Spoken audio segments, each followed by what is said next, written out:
might be, the rest of you won't.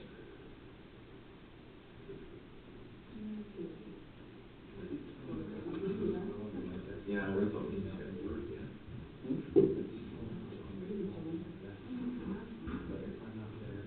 No, Council's not here.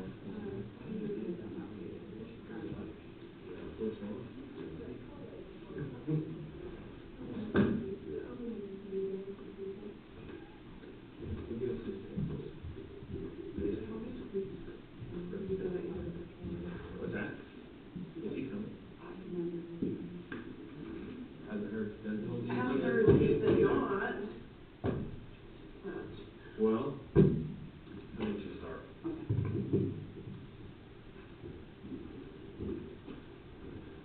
Welcome to commission meeting today on October 17th, 2023. We're glad you can be here with us today. We will, I think, well, just for introduction purposes, we'll start on the right side today and let Ginger start first and go down the river. Ginger McMullen, Clerk Auditor. Tammy Pearson, Commissioner. Wade Hollingford, Commissioner. Brandon Yardley, Commissioner. Stephanie Rod, Commission Secretary. And we don't see Counselor here yet, but I assume he's coming, so when he gets here, we'll just continue on the meeting. So, and thanks to you in the audience for being here with us today as well. So, we'll hold today with prayer by Commissioner Yardley and then the pledge allegiance by Ginger. Our Heavenly Father, we're thankful for the opportunity we have to meet as public officials and to discuss the needs of the county. We ask for Thy Spirit to be here with us today for Thy guidance and counsel. Heavenly Father, we ask at this time for blessing and moisture on our mountains as we move into the winter season. We will be able to have the moisture, the water that we need in our valleys this next coming season. We ask for Thy hand in all things and watch over our families as we're away from you. Heavenly Father, we love you and we pray this in the name of Jesus Christ. Amen. Thank you. Stand. Will be the pledge. I pledge allegiance to the flag of the United States of America and to the republic for which it stands, one nation, under God, indivisible, with liberty and justice for all. Thanks, Ginger. Welcome, Counselor. Good morning. Okay, first item on the agenda today is the bills. I just didn't go down to you this first. Yeah.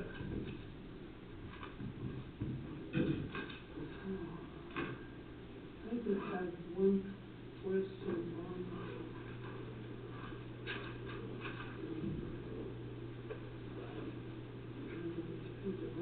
Oh, Stephanie, can I look that right real quick?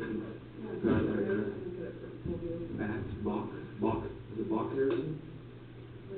Yeah, that's for the drug coalition. It's so we're the fiscal agent for the drug coalition grant for Rhonda. Okay. This is somebody that provides a service for That. so it doesn't pass through. It is pass Okay. through. Any bills, I think, semi-annually, I believe. Okay. So there were some bills from 2022 and from 2020. Some to what?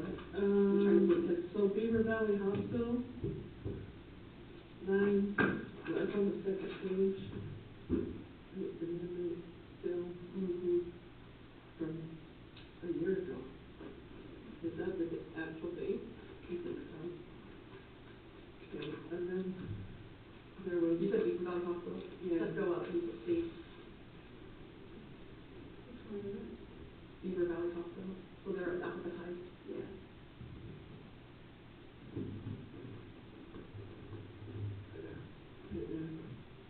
No, that's on it, keep going.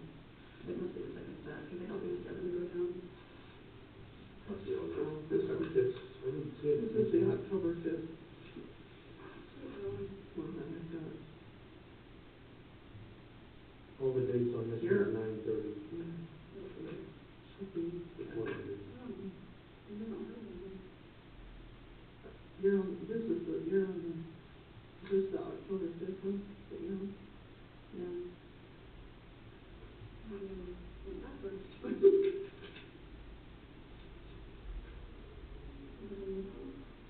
That's the 13th. Maybe a page or something, like stuff or something. Anyway, and then there was a bill to a hotel under travel council. So what was it? Well, your Jessie Bang, I think her name is, that's your influencer.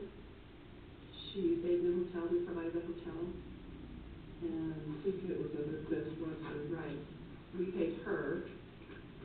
And then she didn't pay the hotel, we paid the hotel, and she's paying us back, so I've been told.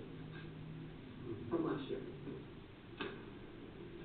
Yeah, she came in there 2 years ago, not this year. Yeah, because it's a 2021 Yeah. or 2020. No, no. That's what I was instructed to do. Yeah, no, it was kind of weird, huh? So I hope the influencer reimburses us like they're supposed to. Yeah. We need to follow up on that probably, right? Okay. Commissioner, I'll do that.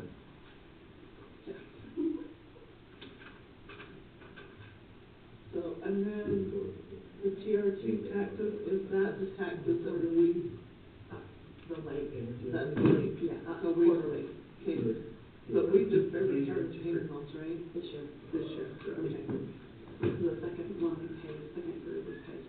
okay. So this is quarter two. We paid quarter one, this is quarter two, Okay. or, yeah. And then do you know what percentage of that do we get back? No, because no, I don't know. Is it, I don't see that, that breakdown. because it should be the majority of it turns around comes back to the county, I think. Is I it don't- supposed to? I'm not that's why I'm curious, Yeah, I don't know what the ratio is, because I don't see those reports. It starts with a CIS, and then it's just dispersed.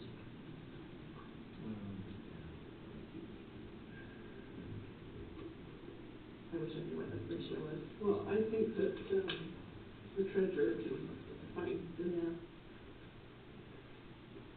I think that one report, I'm trying to think what the name of that report is that breaks down the who. It was, I think that report will give that ratio. Okay.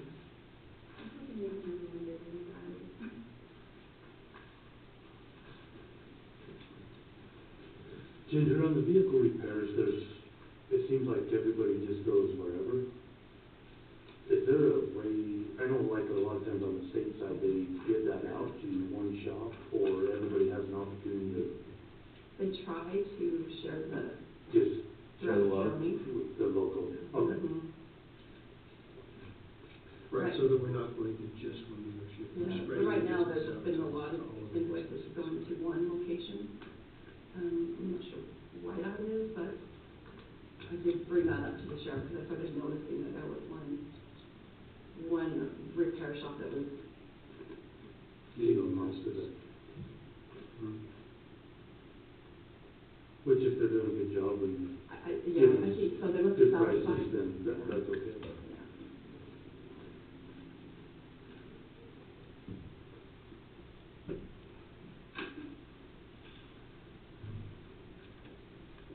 We had another goat bill.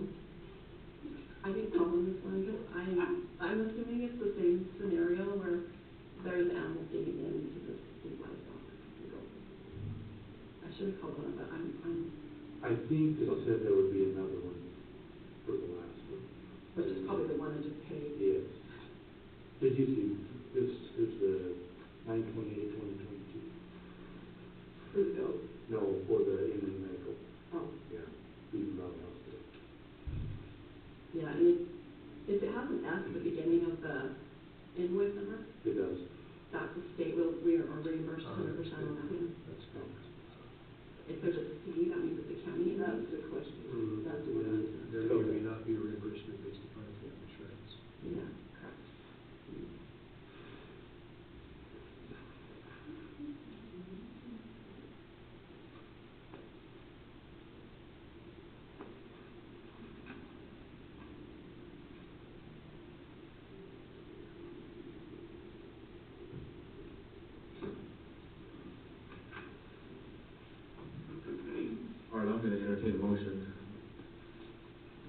I'll make that motion to approve the bills.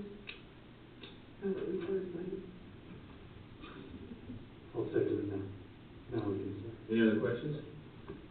If not, all in favor? Aye.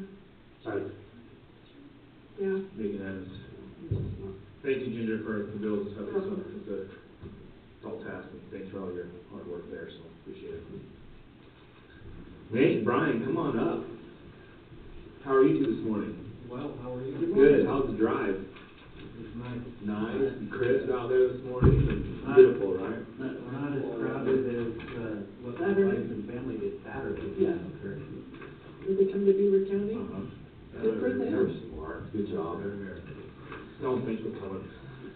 Yeah. Did they enjoy the view? Yeah, they liked it. Did they come up the freeway or the back road? Freeway. Yeah. Yeah. The freeway. A little busy, just pulled off to the side and everybody else just kept pulling off. You just kind of lined up and had a good view for a couple hours, right? Good. Yeah. It was pretty neat. We're redoing our kitchen, so I was busy redoing the kitchen, so I didn't have time to look at these clips, but the whole thing was too much. That's a fun event. Yeah. So if you will, just for record purposes, just your name and your introduction real quick. Sure. Brian Theriot, BRYANTHIRIOT, with Executive Director with the 5 County Association of Governments. Perfect. Nate Weiberg, Planning Manager, 5 County. Perfect. Okay, floor is yours. Thanks for coming. Thank you, Commissioners. It's always nice to be able to come up to Beaver County. We like to always report on what we're doing. Right now, Commissioner Hollingshead, he serves on our board, and we're always trying to give updates of our building. Because we keep growing as an organization, we finally have the contractors starting today. It's been like 6 months. Yeah, nice. But it's finally happening today down in St. George. So Nate and I, we're just glad to be here, away from the loud construction within our building. Because our aging department is growing, and they just need room and space. And so we're dropping off a brochure because we want to make sure you know all the various different programs. We do transportation in the region. And a lot of it for you commissioners is we're long-range planners is what we're looking at. You're the decision makers, right, of what happens in your counties, but we're looking at transportation, aging services. Here soon, we're going to have Medicare counseling. And so any of your constituents within the county that need Medicare, knowledge of what the program would benefit your individual constituents, we do that counseling for free. Within 5 counties. Right? I mean, the time will come, yeah. And we do child care program services and. So can you talk about that real quick? 'Cause Yeah. We had a presenter just last week about their grant that's available. Yes.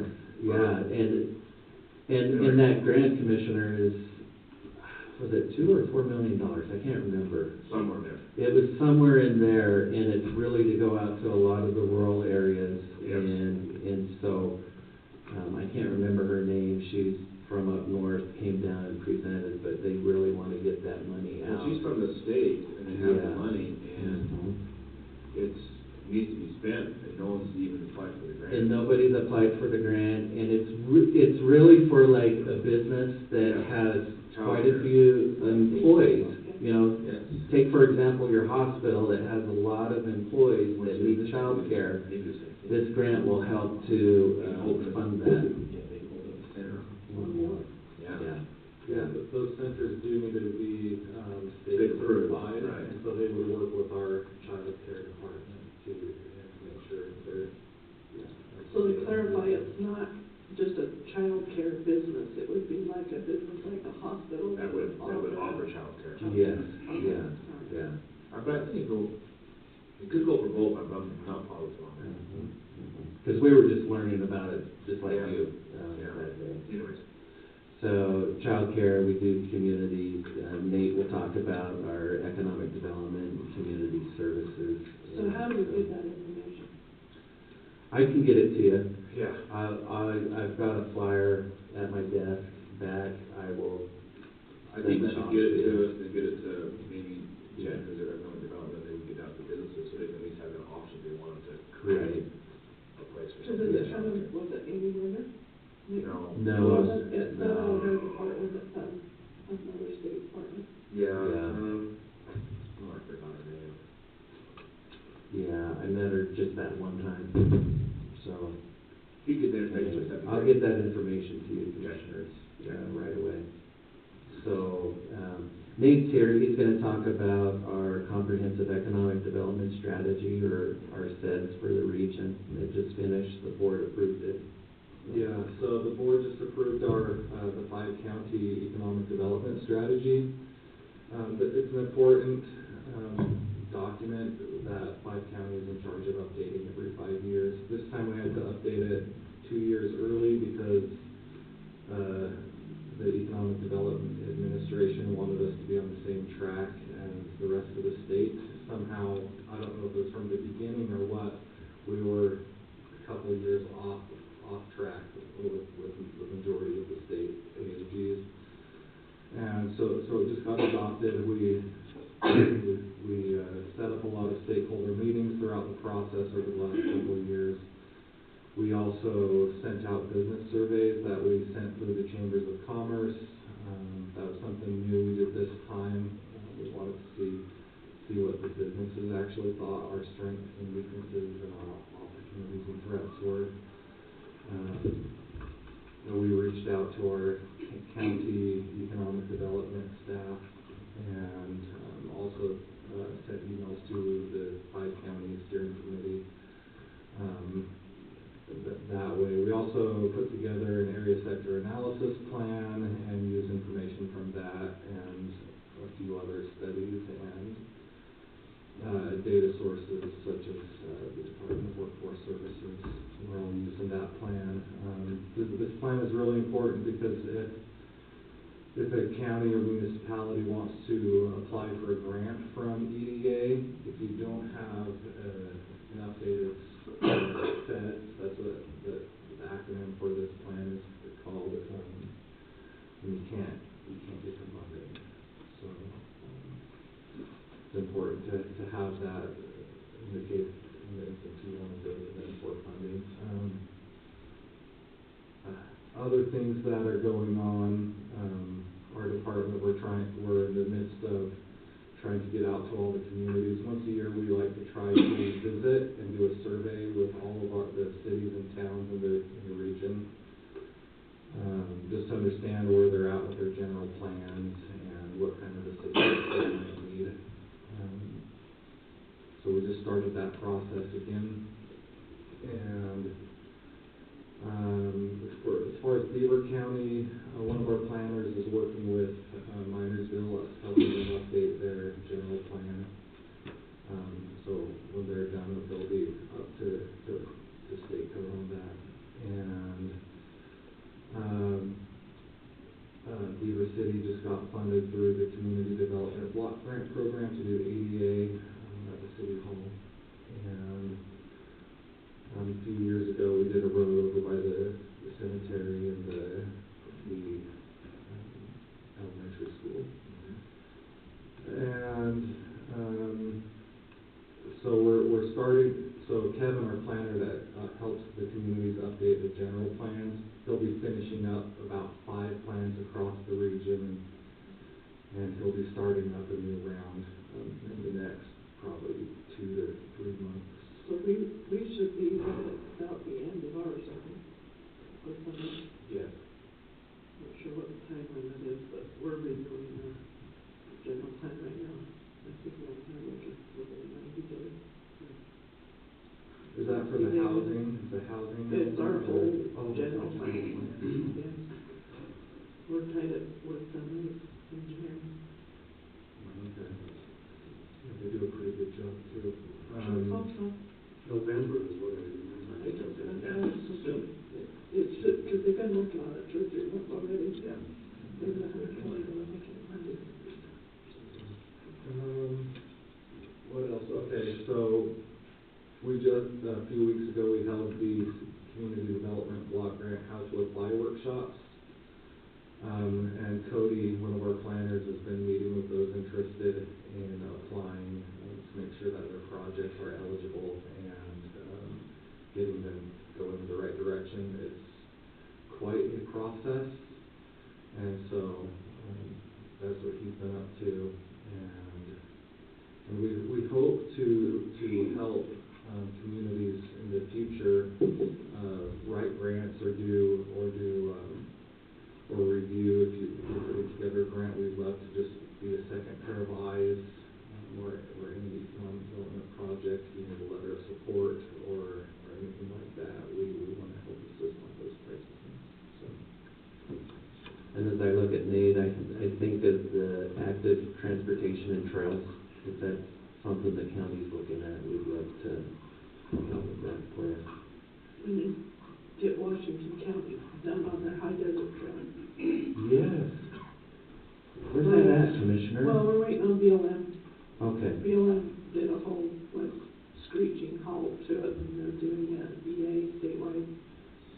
Yeah. Okay. But Washington County was the problem child. Washington Is it County. already on existing roads? Yeah. Yes, it's it ridiculous. is. Yeah. So Washington Yeah. County Yeah. and Box Elder, because somebody threatened a lawsuit, Yeah. and the only thing left is to pound the Carsonite signage. It's Okay. just that simple. Okay. So Yeah. BLM, with this current administration, is gonna do a whole new EA. Red was talking about it again the other day.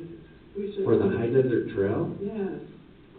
Because So- of the signage is of different usage, which makes zero Yeah. sense to me. It's a 4-inch Carsonite Yeah. sign that they put in that makes no impact whatsoever.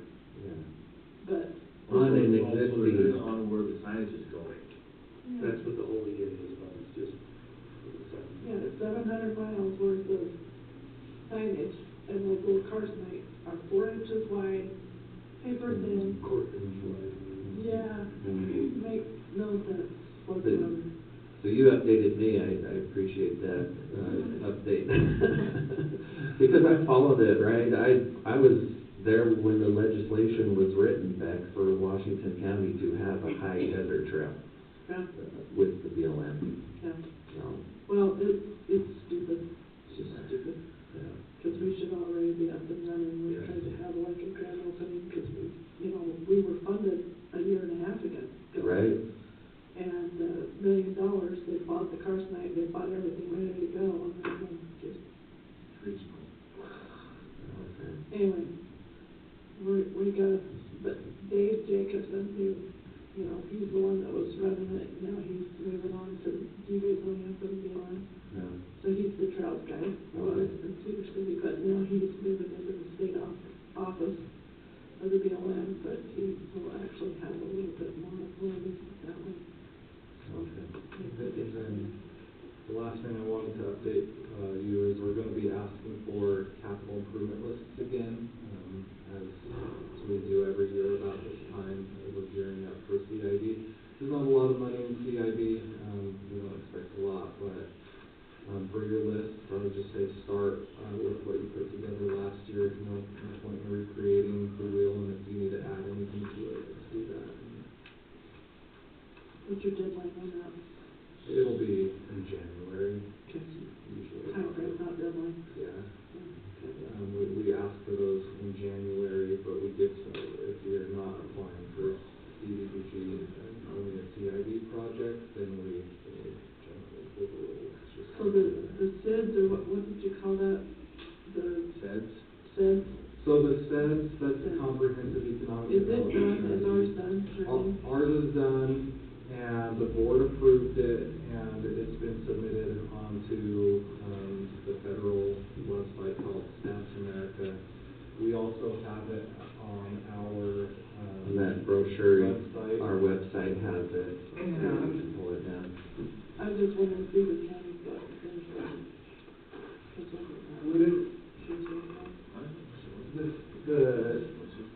The way the SEDS are written nowadays, they don't require us to put any specific projects in there.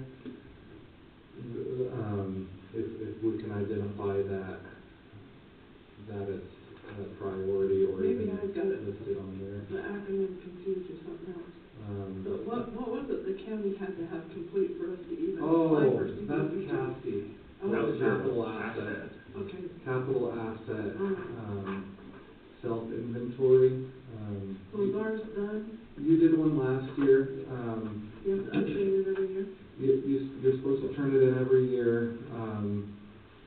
If you've already done one and it's well complete, then all you need to do is update it. It should be a pretty simple process. And what's the deadline on that? Isn't that like November first or September first? We asked for it in January. So we'll send out an email this month. We'll send out an email this month or next month. Is that on the to-do list stuff? Yeah. Letting you know in person that that's coming up. Okay, sorry, I You're okay. get all the acronyms There's- mixed up. I there's- know, I there's knew so what it was many. in my head, but. Yeah, there's so many. And we just want to thank Beaver County for your contributions to the Five-County Association and then also your He's our leadership. best resource. Yeah, and also your leadership for the 5 and 6 county congressional briefing. We were in Garfield County last month, and Commissioner Pollock would like to double the amount of scholarships to get folks out there. I'm like, wow, okay. Are you gonna put 5,000 instead of 25? We've done that a time or two, just to get those. He wants double the Well, that's 'cause he scholarships. finally for showed it. up. Yeah. He finally Yeah. participated. King saw what it was about, it's well worth it. Yeah. Yeah. Exactly. Well, I just wanted to, thank Five County for your support and for everything, you helped do it. Beaver County and other counties as well. Yeah. It's important to have those relationships and the help with different grants and stuff like that, so thank you for your work there, on behalf of Beaver County, so thank you. Is this a copy for I have anybody? one, right. Yeah, you can have that. It's probably in your inbox as well, so, Oh, the digital? yeah. If not, you can send it. And you can get it on here on your I'll do website that, too, yeah. right? It's on our website. You can have that. Huh? You can have that. You can have it? Yes, you can have that. There's also a QR code on the front, you can scan it. Yeah. Oh, All right, good. okay. Brian, anything else? No. Okay.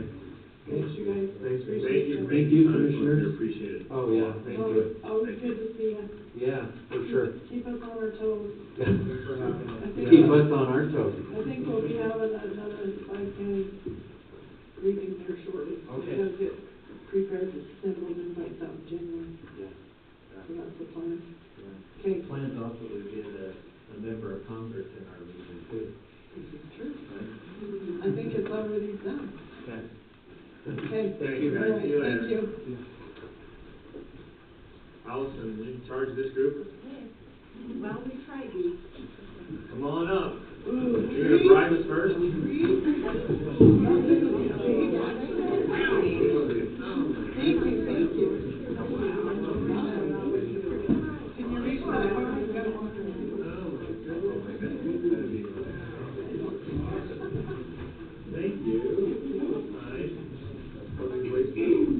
Thank you. That's what you need when you're scraping ice off your windows, right? Pretty cool. Appreciate that. All right, who wants to go ahead? Oh, no, actually, you know what? We have time. You guys can all tell me your name and kind of what you did real quick. Start, so you Oh, come out, that spread kind- out, so we can spread see out. everybody. Line up. And then you can talk, but I want everybody to kind of, everybody has to speak their name loud and clear, who your parents are, and talk show. So I don't care where you start. How about Kate starts to tell what you did? Loud and clear. I show the land, my name's Kate Cooley, I show the land, and my parents are Amanda Cooley and Jeremiah Cooley. Perfect, thank you. My name is Sarah Carter. I go to Deer, and my parents are Brittany and Carter. My name's Luke Bradshaw, and I show the goat, and my parents are Clinton and Bradshaw. My name is Adeline, and I go to Lamb, and my parents are Karen and Alexander. My name's Colt Montfort, and I show sheep, and my parents are Matt and Will Copley. My name's Josh Joseph. I show the lamb and my parents are Alexander. My name is Max Montfort. I show sheep, and my parents are Bethany and Montfort. My name is Cal. I show Lamb, and my parents are Lucy and Heather. My name is Kimmy, and I show a goat, and my parents are Shane and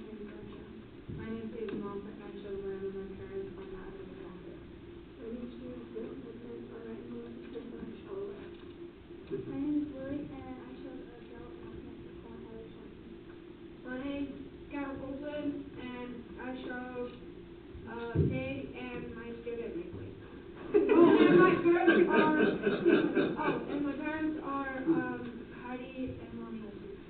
My name's Riley, my parents are cool, how to sing, and I tell the girls how to sing. My name's Madison, and my mom's Carolyn, and my dad's Eric Anderson. And I showed a lamb and a steer. My name's Carl, and my mom and dad is Carolyn and Eric Anderson, and I showed them. Awesome. Good job. Good job, guys. How fun was this dog show? There was a lot of. Was it a lot of work? Yeah. A lot of work? 5 a.m. morning. Did your work pay off? Did you get your checks yet? Yeah? Okay. All right, go ahead. Spokesperson. I don't know why. Okay, so on behalf of the 4-H and SFA youth, we would like to thank you for your donation you gave to the Booster Club. We all worked really hard on our animals this year, and we are grateful for the opportunity to participate in a learning experience. We are so grateful for your generosity to help the youth in this county succeeding through working with agriculture. Awesome. You're welcome. So how many kids did you end up with over there? We had 69, and we apologize, some kids are taking tests because it's the end of the quarter. And Mr. Whitaker, his wife had a baby, so he's been gone for a week. And this class doesn't have any SFA kids in it, and so he couldn't leave it. Mark in meetings out of town, so they both wanted to say thank you. Oh, this is a good turnout. I was just curious. Appreciate it, but those two weren't able to be here. But yes, we had 69 with, I think, 115 animals.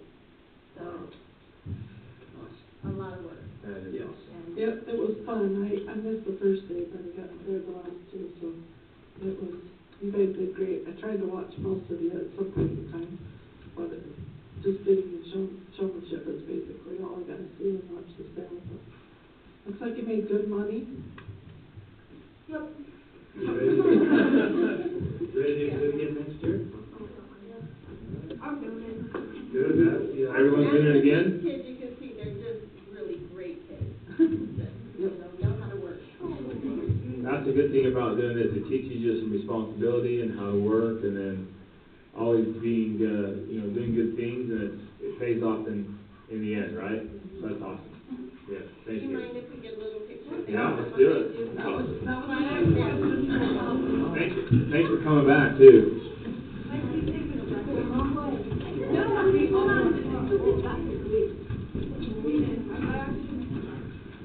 I did mine here, guess what?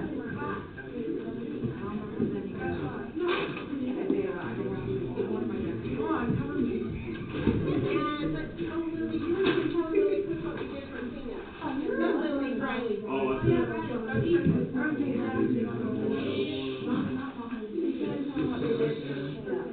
We cleaned up the fairgrounds, and then for those ones that couldn't make it, we cleaned up Saturday of the fair, we cleaned up the fairgrounds. So since we only had 2 inmates, it actually worked out great, because I had a cleaning crew all over again. This is like a good routine. That's great. Okay, ready? 1, 2, 3. Okay, perfect. Now get back to school. I know. Yeah, get back to school. Very important. Get back to school. You take the animals, there's something to look at. I'm not going back to school.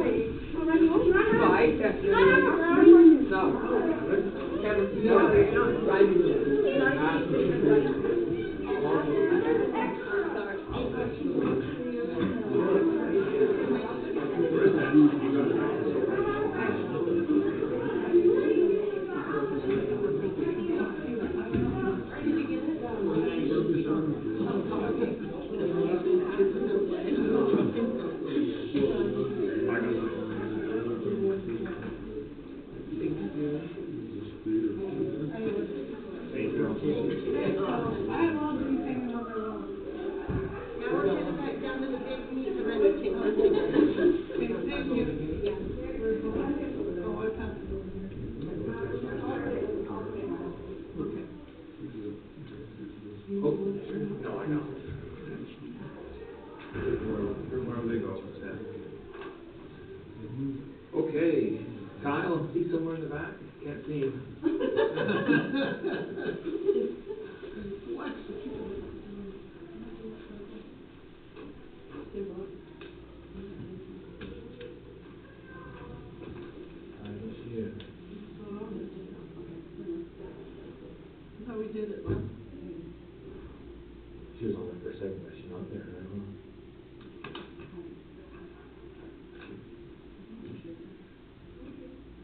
Good morning, Kyle. Morning. How's your morning? It's not Monday. I don't know. Well, every day. Every day is a Monday. That changed that. It's a really good day. I like the attitude, it's great. Did you believe it? Very convincing. There we go. I'm glad it was convincing, so. Dave, When Kyle gets back in the afternoon, we're like, and he's white to it. Questions and answers. You know, Kyle, yesterday in district court, when there were grenades going off above me, tear gas in the trenches, bombs overhead, machine gun fire, I had to remind myself, this was my dream, this is what I wanted. This is what you I chose. wanted this. Yes. You wanted this. What are you talking about?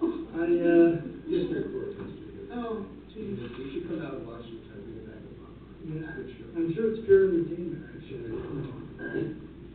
Anyways, Okay. so yeah, this is the agriculture amendment, kind of adding to the agriculture district where we pulled out the A5 zone from the A10 and A20 ag zone, and just giving it a little bit different permitted and conditional uses. So the first part is the normal agriculture zone, A10, A20. And it looks like there's a typo right there. Is this not readable? It should be.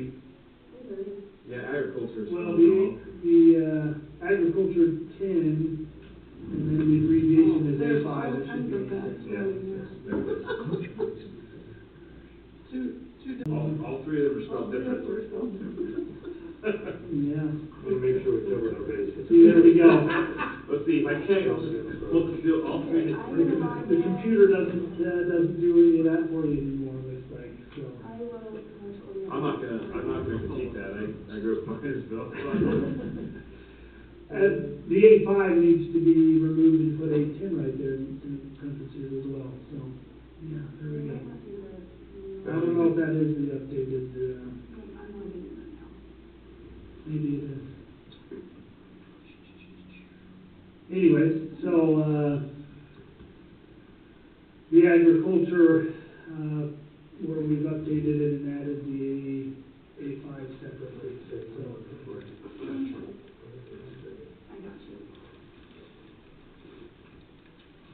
We've talked about this many times, and I think everybody understands and is on board with the reason behind it. Yeah, yeah.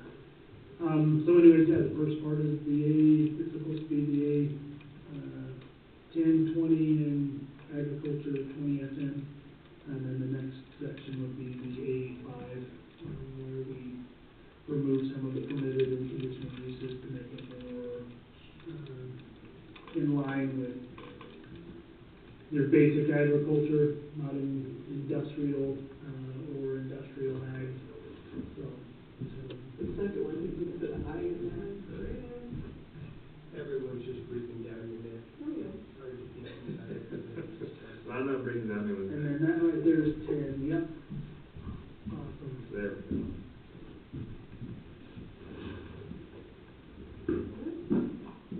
So what does the 20 FM mean? That's the flat of Milford.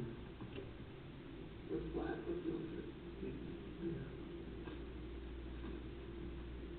We've actually added that portion in there because we have wording and information about some things that can't and that are not allowed to go in the FM zone, but we've never actually tried shown that we have in that end zone. So it's on our zoning map from like the 1990s when we created it, but there was never an actual agriculture 20FN. So we threw that in there as well, right? One more typo, sorry. Just to be consistent. Right under chapter 5, where it says agricultural, you need another U in there. Chapter 5 is up. Thank you. A U, actual T. I was here. Yeah, I was gonna say most of this was just cut and paste from the previous ordinance, and Chad, Jimmy is the one that types it, and Chad usually reads the spelling for us, so anyway, obviously, no one else did, so.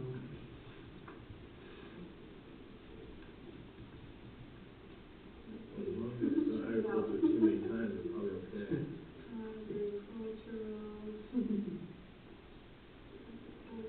Yeah, and we'll, maybe go through and word, spell check everything again before we, So there's some definitions that will change, is that? Not necessarily definitions, just, information from the permitted and conditional that we've added.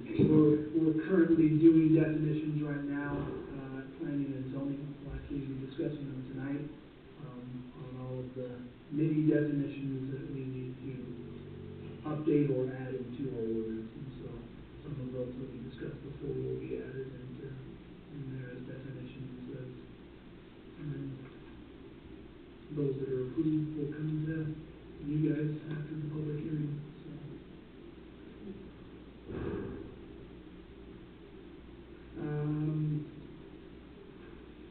Yeah, page 5 has that, it's spelled wrong as well. Yeah, I was just gonna say, let's jump to page 5, because that's the other one that we've added, and check to see if those are going Let's down. say the and, those are just not capitalized. All these ones are. Those are because it's in a section title. It doesn't matter, it's just normally done in a section title. Oh, that it's still capitalized? Doesn't look like it doesn't matter. And then we're gonna keep going down. Down page 5. to So the read next that, B real quick. Right there, spelled out. Yes, explain B to me just real quick. This one, or what? Agricultural Go protection. back up. Yes, agricultural protection. Go back up to the next page. Right there. That's, This is the capital ordinance that was put in a few years ago. but it says anything that's already existing is okay. And then all dairy, cow, grill, calf, and cattle operations shall be located at least 2 miles from the territorial limits of any incorporated city or county. So is that any new construction? Yes. Yeah, that was part of when the state came and Encouraged us strongly. mandated Okay. to do all that, and that's the portion that we ended up adding in, right? We didn't want to remove any of those that were existing, that had been there, like Carter, and Minersville, for instance. Like they had been in that, They're all Yeah. Well, and all through Beaver City, there's all kinds of cattle grazing that happens. Well, the difference between cattle They're just grazing not and a cattle is Not different. large. Yeah.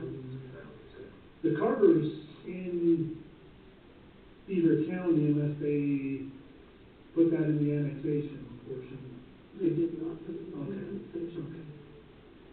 So, But they build it regardless of what time of zoning they have already have stuff in. oh, it's right on. Yeah.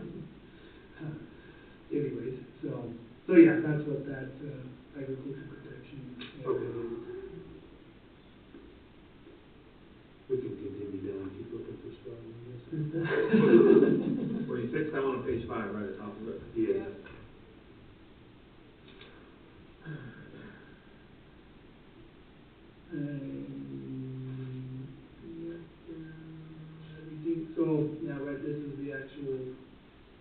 new portion that we've added in with the permitted and conditional uses for A5 areas. So, grazing, if you want to go down just a bit, step right there, we wanted to remove excluding swine. That's what we discussed last time. And so if we're okay, we'll pull that off. If everyone's still on the same page, we'll pull off excluding swine on grazing livestock.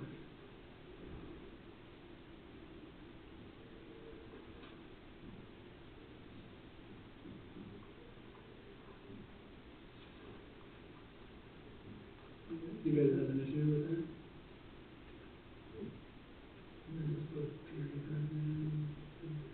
I guess just to clarify, that was so the 4-H kids, if they want to have a couple of. Correct, right? in the house, they could. If an individual wants to, we actually have one or two that we just recently found in the county that are actually kind of grazing swine and adding on maybe 4 or 5. So, South Creek area, that's where it is. Grazing swine. Roaming pigs, I guess you could say, that's what they are, so there's. They have cage-free pig, like cage-free chicken. Correct, that's probably what they're going for there. But everything else is kind of, what we talked about and discussed already, so nothing different.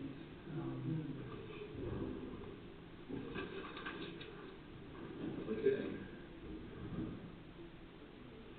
Well, the signature page looks very normal spelling. Is your name, those names spelled correctly? Names look like they're spelled correctly. Well, the more you look at it, none of them will look right. I know, Isn't that weird? Like, the Yeah. more you look at agricultural, you're like, that is wrong. I have this original right now, so. Okay. Yeah, maybe that's what we'll do.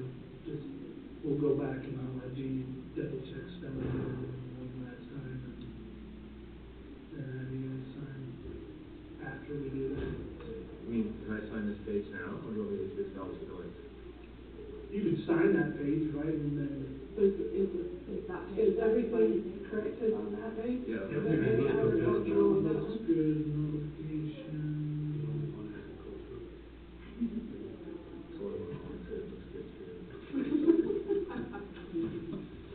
Oh, that was a question, the notification, we did have some discussion about that in planning and zoning, on doing the 1,320 feet notification, on the conditional use permit in those areas.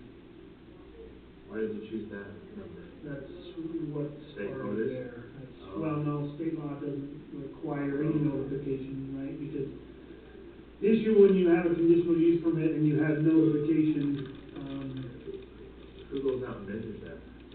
we actually had Kevin, we pulled it up on the GIS and he pulls it, from the property and makes pretty much a bubble of 1,320 feet around. That's how we do all of our notifications. Okay. And so, normally you wouldn't, that's why state law doesn't require notification. We just kind of had it in there forever. Does that cause problems? It causes public clamor, right? Because Yeah. then people show up and think that Yeah. if we have enough people show up and say we don't want this,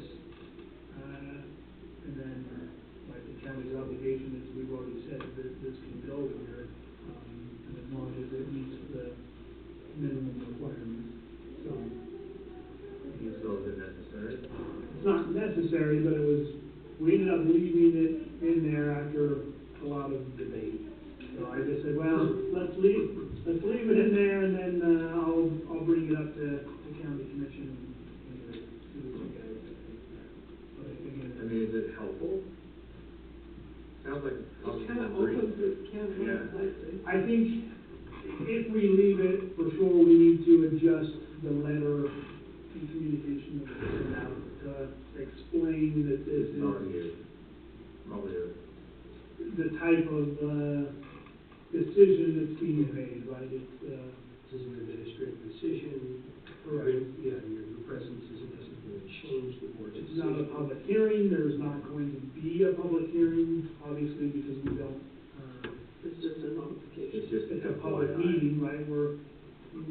opening it to the public because we wouldn't have then advertised it as a public hearing, and so it's one of those, if we do open it to a public hearing, we kind of. Invite clamor. Correct. It's a housekeeping. It is. And so, it's one of those things that we left it in there, it is in there, it's in the agriculture one, committee as well. So if people have enough property in a different location that they can get away without sending this letter, that happens all the time, right? Yeah, yeah. This is just for those smaller lots where they have to send the letter. It's probably okay to leave it.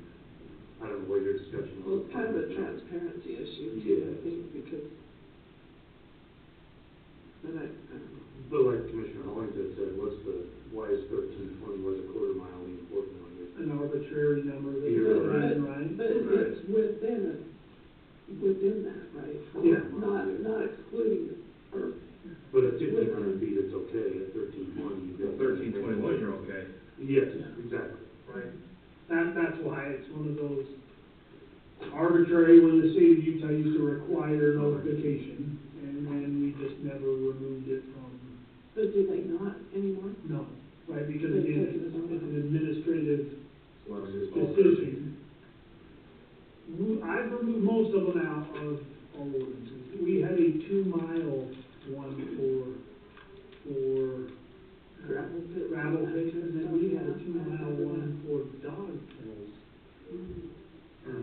Yeah, sure. And we did a lot of research on that and how our bark will carry and all of these things. Were you on there when we discussed the barking?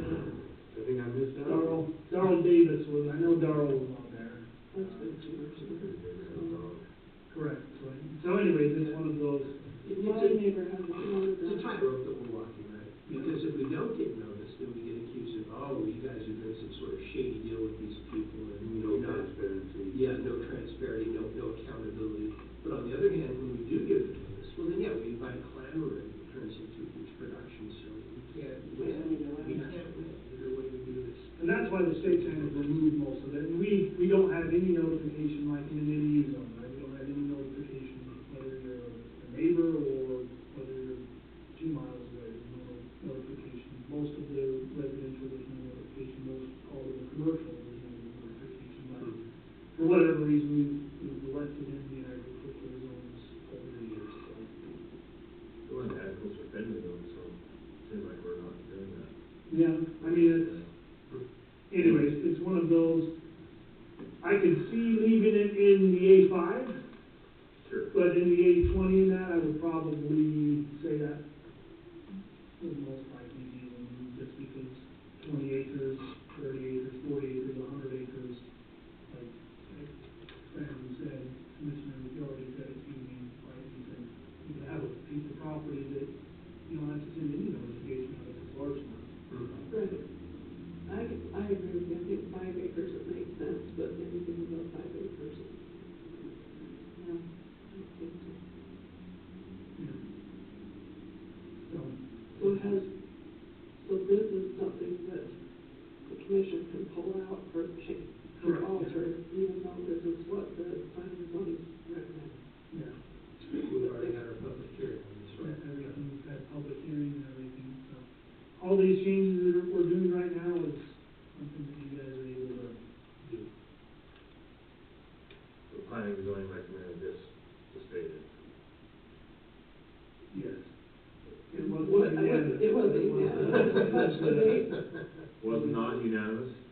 No, because some thought that it should be removed and others thought it should stay in, so. Anyways, not. It wasn't a big deal. Farmers versus not farmers. Yeah, some of them were like. Citizens of Beaver County. I'm just saying. Most were like, hey, why are we doing this? Why do we need to do it? Are we opening ourselves up for people to come in and yell and scream at us when they don't want their neighbor to do something, even though we are allowing them to do it, right? And it creates a false expectation that they can show up and protest. Correct. Running backwards administrative. Exactly. And that's why the state, that's why the property rights ombudsman recommends having these type of things, just because, it can lead to that, right? People showing up, Just thinking, more if consistent. we can get enough people, we're gonna stop this, and then they show up and, right, I told you the story of an individual that used to come to planning and zoning every single month, and after like 8 years, she said, this is a joke, I'm never coming back, all you guys do is approve everything. Like, well, thank goodness, because that's what our job is to do. If we've allowed it to be there as a If it's a conditional permitted use, use or. we're adding Yeah. conditions on there to mitigate issues and then approving it. Right, right. All right, well, we beat this one enough. Do we wanna change that? Do we wanna? You made the motion. I mean, part of it, we have a planning and zoning, we send a recommendation, so I'd like to use the planning and zoning as recommendations, otherwise I have that, so. So you're saying keep it? That's my, and if we want to change it, we'll go back there and find out why they kept it in. That's my opinion. Although, I'm not sure I agree with it, It seems burdensome to me that you're trying to set these notifications out within a quarter mile, especially on a On a, like, 8-foot year, or 40 or 20. whatever, you know, even, so. My recommendation is I would remove it in the larger Right. agriculture areas. I don't think it, most of the time, I don't think it benefits. You ready for a motion? Yep. I'll make a motion, let's change the notification to A5 only, and then sign the rest, the ordinance, you need the So I ordinance? think all you need, sorry, I don't mean to mess you up, but I think you would just add language in D to, would that be? So to all only you, include- is, in 95A6, remove D, right, that's all. 95, wait, You're in, 95, you're in the other section. Okay, hang on a So minute. keep going up right there. So go up just a hair. I'll This take is out where- that. Oh, take it out of that. That's the section that it's actually, The 10 acres and the 20. yeah, so go up just a little bit more step right there. So right, it's 95A6 D is removed. Right. And then it stays in 958, which is the final. Correct. The 5 acres, okay, Yeah, all right. What they said. Okay, make sure. I'll make the motion, we remove 95A6 D and approve the rest of the. Let her review there.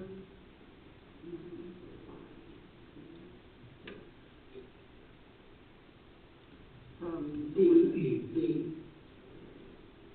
So it's gonna be on page 4. Yep, page 4. Page 7 is on the big one. And also all of the spelling corrections. Yeah. With the updated spelling. All right, so I got a motion. Always remember that. I'll, I'll second that. Second, all in favor? Aye. Aye. Aye, make unanimous.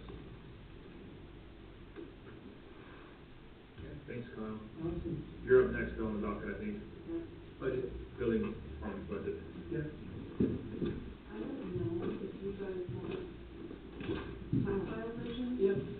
Or you want That's to great. both? I did both. Thank you.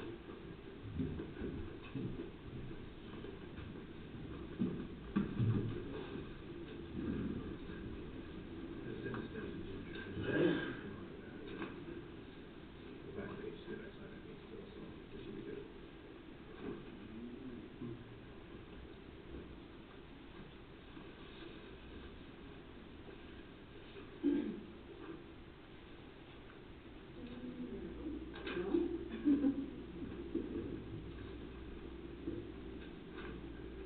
Fire away, Kyle.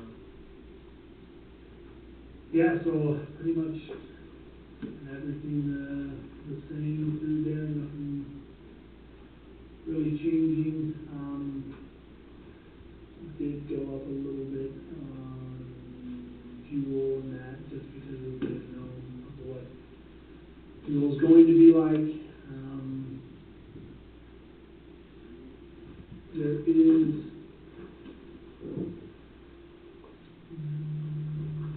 I didn't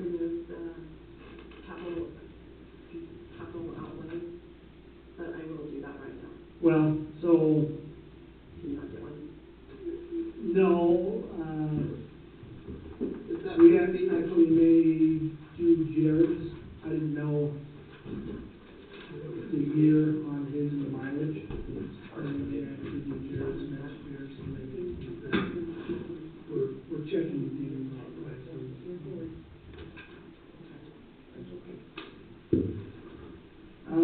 Yeah, my city inspector, all that's staying the same, code book,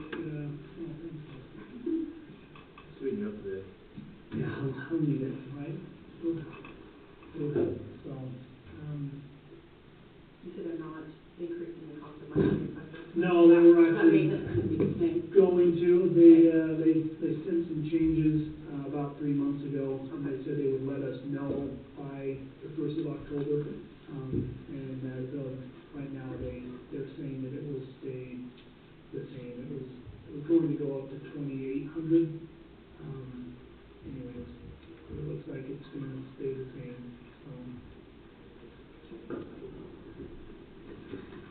Engineering services, as long as you guys are okay, that may fluctuate. It all depends on the solar. If the solar does end up coming next year, we have that on the agenda tonight with planning and zoning on amending it. So it'll actually be almost 100 megawatts larger than what was originally approved a few years ago. And they are saying starting fall of 2024, and so that may need to be fluctuated if that is the case. It would be higher than that. So, but again, my opinion, we maybe leave it until we know if it's going to come, because every year now the solar was going to start. So obviously COVID messed everything up with prices, and it pushed the price of an actual panel up, and so the affordability obviously wasn't there. Now it's coming back down there, and they're looking to do like the battery backup and that to sustain that average energy, so they don't do the loss at night like they have been anticipating, or like wind and solar. Otherwise, everything should be the same. The $8,000 is probably the one that I would have the most concern with. If you guys are okay with maybe adjusting that if we do have the solar, and obviously we can add some of that into the permit fees when we do that. But again, we will need to update that. Does your permit fees, don't they go incrementally with the acreage, or how big the? It goes off of the evaluation, the dollar value of the project. So that would kind of automatically remedy itself, right? Yeah, I mean, we're talking on a project like that, hundreds of thousands of dollars. So are they talking a 200 megawatt? They're talking a 380 megawatt. 380. Without the battery, though. Correct. It's not With the capability of battery, but that right there is without battery. And so if they do end up adding the battery on there, you're talking millions more evaluations. What's your footprint on the battery? Have they given you a proposal on that? Right now, most of them are a little bit larger than a small sea container, is what the batteries are. like a 40 foot by 10 foot, 40 by 50. Yeah, maybe 30. Well, So you're talking several batteries. Yeah. It's not going to be just one. Hundreds actually. Yeah. So Your footprint's way. yeah, hundreds of those batteries. So the fee, the only one I think is over like $1 million is $800 for the fee. What are the fees above that? Because this is obviously. So that's for a conditional use permit.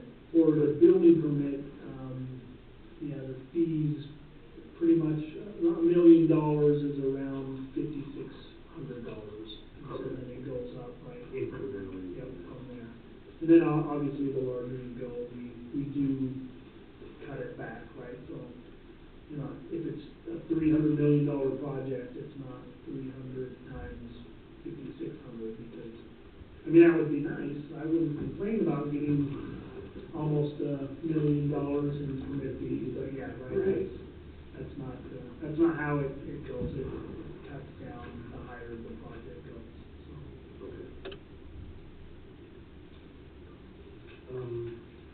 Explain the employee, says new hire in there from last year? Yeah, Out there this year. well, that was our plan to hire a new individual, we're trying to mitigate that the best we can, we may actually need to sub some inspections out, but that's gonna be substantially cheaper than doing there. So, it's tough to hire an individual, we don't know what the economy is gonna be like. Right, is building gonna continue to go up in 2 years, or is it gonna drop off? Commercial has actually risen, and so most likely what we would do, the state has kind of changed a couple of the requirements on commercial inspections and certifications, and so we may be hiring a third party to do some of those inspections anyways, just So is because of what is they there are funding required. availability as far as that goes to sub out? Yeah, only because of the hospital, right now, we'd be able to kind of pull that third-party company that's doing a lot of the hospital inspections, right, for us. We would be able to pull them, I actually talked to them this morning to see what their availability is in the next couple of weeks.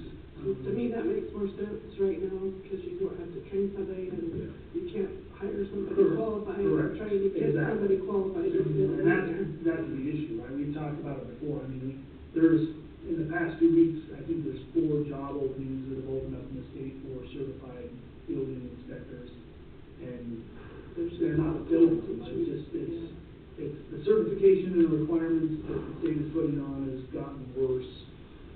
It seems like all of the other they pulled off, but for whatever reason, it's gotten worse for us, and so it's hard to fill those and to find individuals, and then the state keeps adding more requirements, and so we actually, right, there's some things that we're not even able to inspect anymore because of that, the whole, like, politics of certain things, and so, yeah,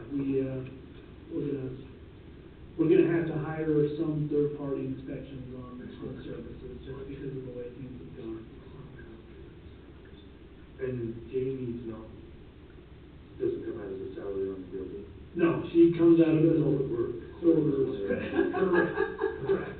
It's something that has been done since the dawn of time. Okay. Just with it, right? Just create simplicity for. Correct. It's more, For the bookkeeping, or it's more of a bookkeeping issue, right? I discussed things with Cindy on salaries and things like that with Jamie. We discussed the future hire there in that department as well. Okay. So it's pretty good, I mean, obviously your overall budget's cheaper this year than last year. I tried to cut some things. but don't you think you need to put some sort of allocation in there if you do have to contract out? So, yes, that's actually what I wanted to bring up. That's what that engineering service, inspection service is, and that's why I said it probably. Okay, so that's what that is. I mean, So it's in there already. Okay, all right. but it's probably, like I said, it may be surpassed, right? We may have to amend that. Because he's only used 2,900 of it year to date, that, Yeah. we just updated, that's current as of last week. Okay. So, And it's probably, have to, but next year he could. It may go up. And if it creeps out, then we can amend. Well, I could, with the solar and everything else that's going on in the mountain, because that new subdivision and stuff, there's running a lot of. I know it's gonna go on, It's hard to. we just received an invoice yesterday, I sent out that was probably $1,000 of same inspection services that we just sent out, so. I mean, it's gonna be for sure higher next year, but again, it's hard to fall to. I mean, you're 3,000 now, and then. When I originally came, our engineering and inspection services were $40,000. So how much? $40,000. and we've slowly kind of lowered it down, but now it looks like the state is adding more, so it's probably gonna, we'll know more next year, because it just started July 1st, like the new requirements and new, inspection requirements, so. We'll be going back and trying to get some more, certifications and that, so we don't have to pay those things out, but it's, again, it's. And one last question, salaries are 3%? Yeah, yeah. Okay. Okay. Thank you much. Okay, sorry, I Thanks, didn't Scott. talk too long there. You know, you guys want to talk about agriculture? No, we just want to spell check. That's true. Spell for me right now. Just kidding, go have a better day. Thanks, guys. Yeah. Thanks, Scott. See ya. Glad you're leaving with a smile. Yeah, I like the smile. Yeah, yeah. Cindy, come on, Cindy. We cheered him up, that's good. Good morning. Good morning. How are you today? Just fine. Good. Good, good. Well, we have this in front of us, so go ahead.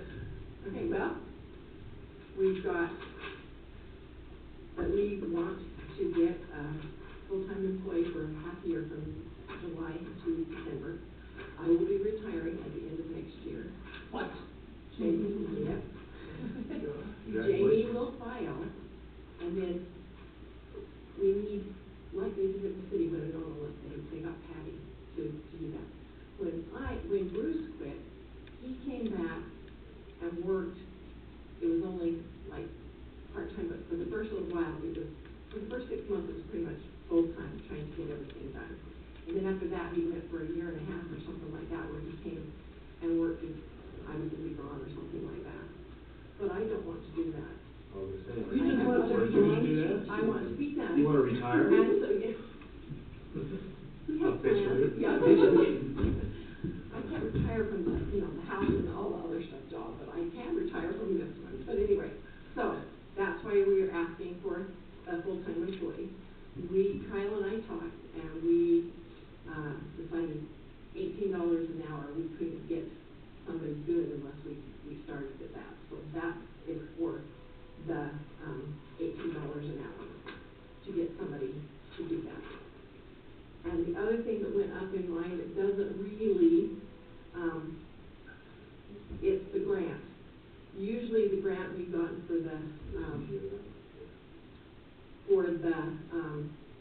monument restoration stuff, before it's been $9,500 or $8,500. Last year there wasn't anything, but this year we've gotten $45,000 in the grant. So that makes it go up, even though we're getting $43,500 back. The other is coming out of what I collected for survey. So that, I know mine looks like it's gone up a lot, but there is that part that does make it go up. But everything else is pretty much, I don't know if there's anything else that's really a lot different than those two things. So, on the grant, sorry, maybe this is here, is there a county contribution to that, or is it? $1,500. Oh, right there. $1,500. And it's stuff, when I collect the money for the surveys, 10 of it goes to just my coffers, and 10 goes into a special fund that we can use for this. So I have probably used okay. So $10 goes, I charge $20. $10 goes to just us. The other 10 goes into a special fund, the Monument Restoration Fund. And I had enough that I told them I'd put in $1,500. And so that's what we have to contribute, but it's out of my stuff that I've collected, so it's not you guys that are just coming out of what I've collected. So is this grant something that you have to write, or is it They send me, well, okay. kind of an automatic thing? It's an automatic every year, as long as the state has appropriated money for it, okay? They send us the thing. We talk to Steve, and Kevin and I and Steve are the ones that look through this. And Kevin goes, we really need monuments put here. They've been knocked down by BLM when they changed, or blah, blah, blah. There's lots of different reasons why they're not there. We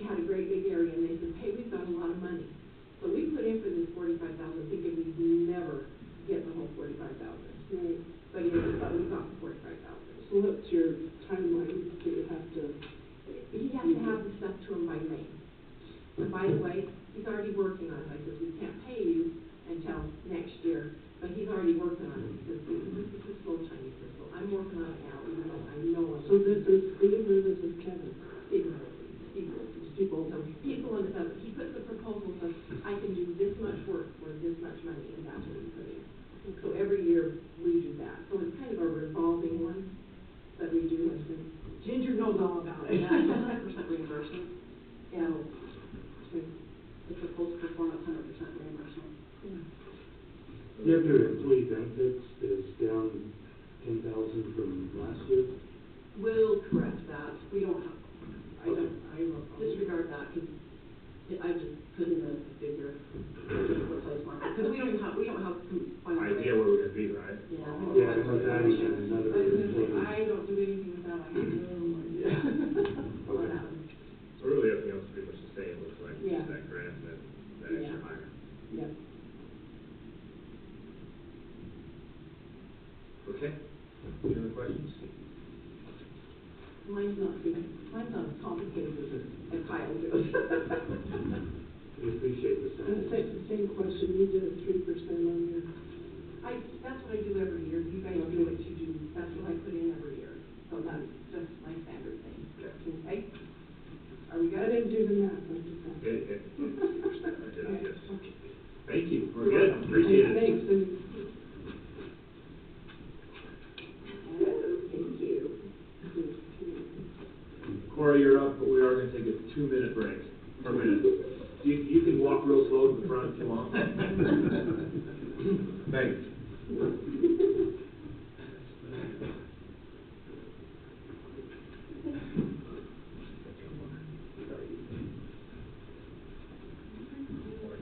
Good. How are you? Good. You ready for it? I'm never ready for budget, that's for sure.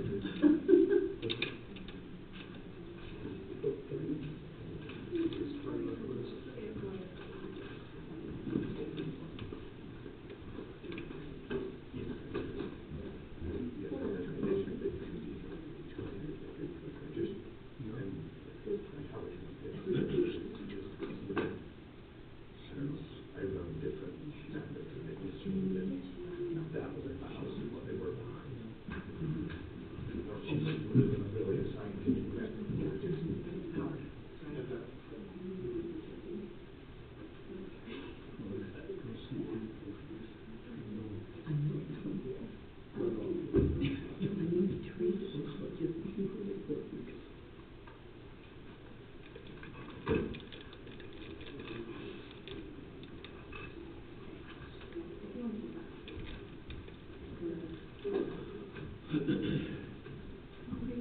Hi.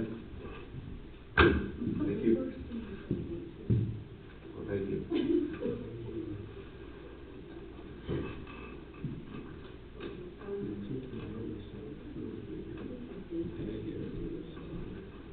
There's two things that I hate in my job, and this is one of them. The other one is hiring. Right. We're hitting both of them right now.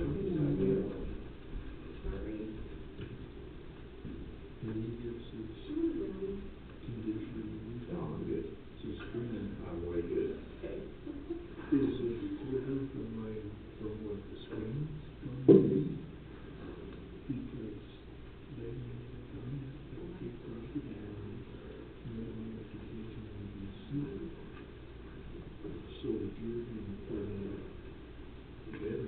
What's that?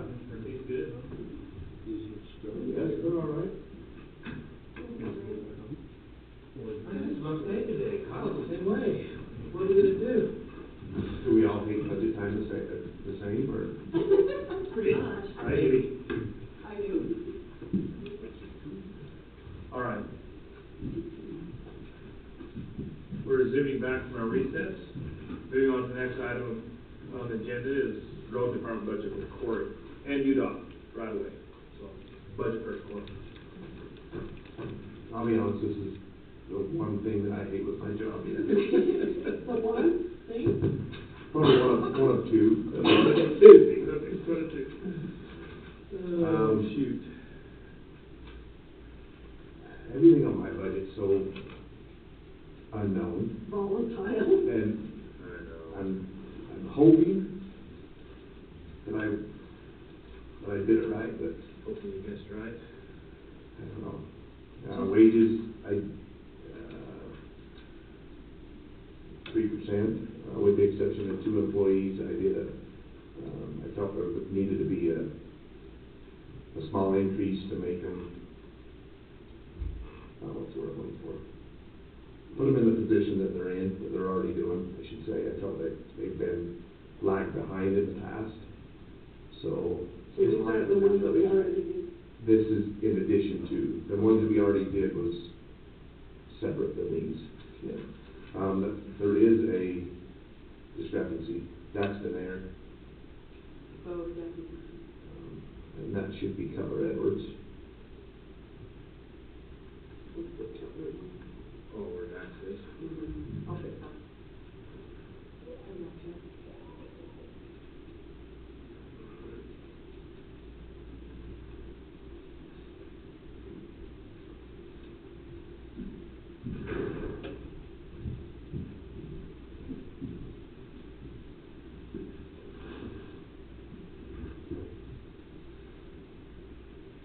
Is the amount right on color? I don't think so, but I'll have to look at it. We'll let. I Ginger changed probably. the name, but Ginger can do the rest. Yeah. Yeah, I'll fix the page. In fact, it should be the same as says Parkinson. Okay. I think they were the 2 that we changed last meeting. Adjusted. Yeah, and they should be the same. Okay, perfect. That's what I remember.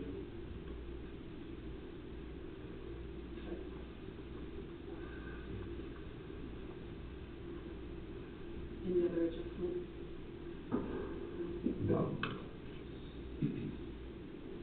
It's already on there, the adjustments you've asked for, or the, I don't know that they're on, are they? The new adjustments, because it was just done with last Friday's payroll, so. Oh, then I probably don't know. I'll go double check. I didn't know. but is your new ask, is it in the request? Like for the 2, the next 2? Yes, it should be in there. Is it Hayden? No, the 2 asks were Mark Russell and Chad Wimberlich. And they were, like I said, they were 3% plus 50 cents. Oh, then yeah, I do, yeah, those are calculated in there. Yeah, that is, because I do remember. It looks like it. Mm-hmm. My math skills are terrible, but just looking at it, it looks like it. Just looking at it, I can't tell, so.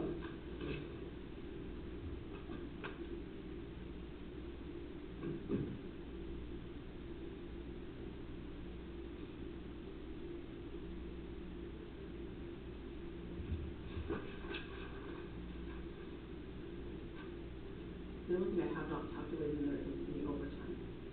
And I will add that in there.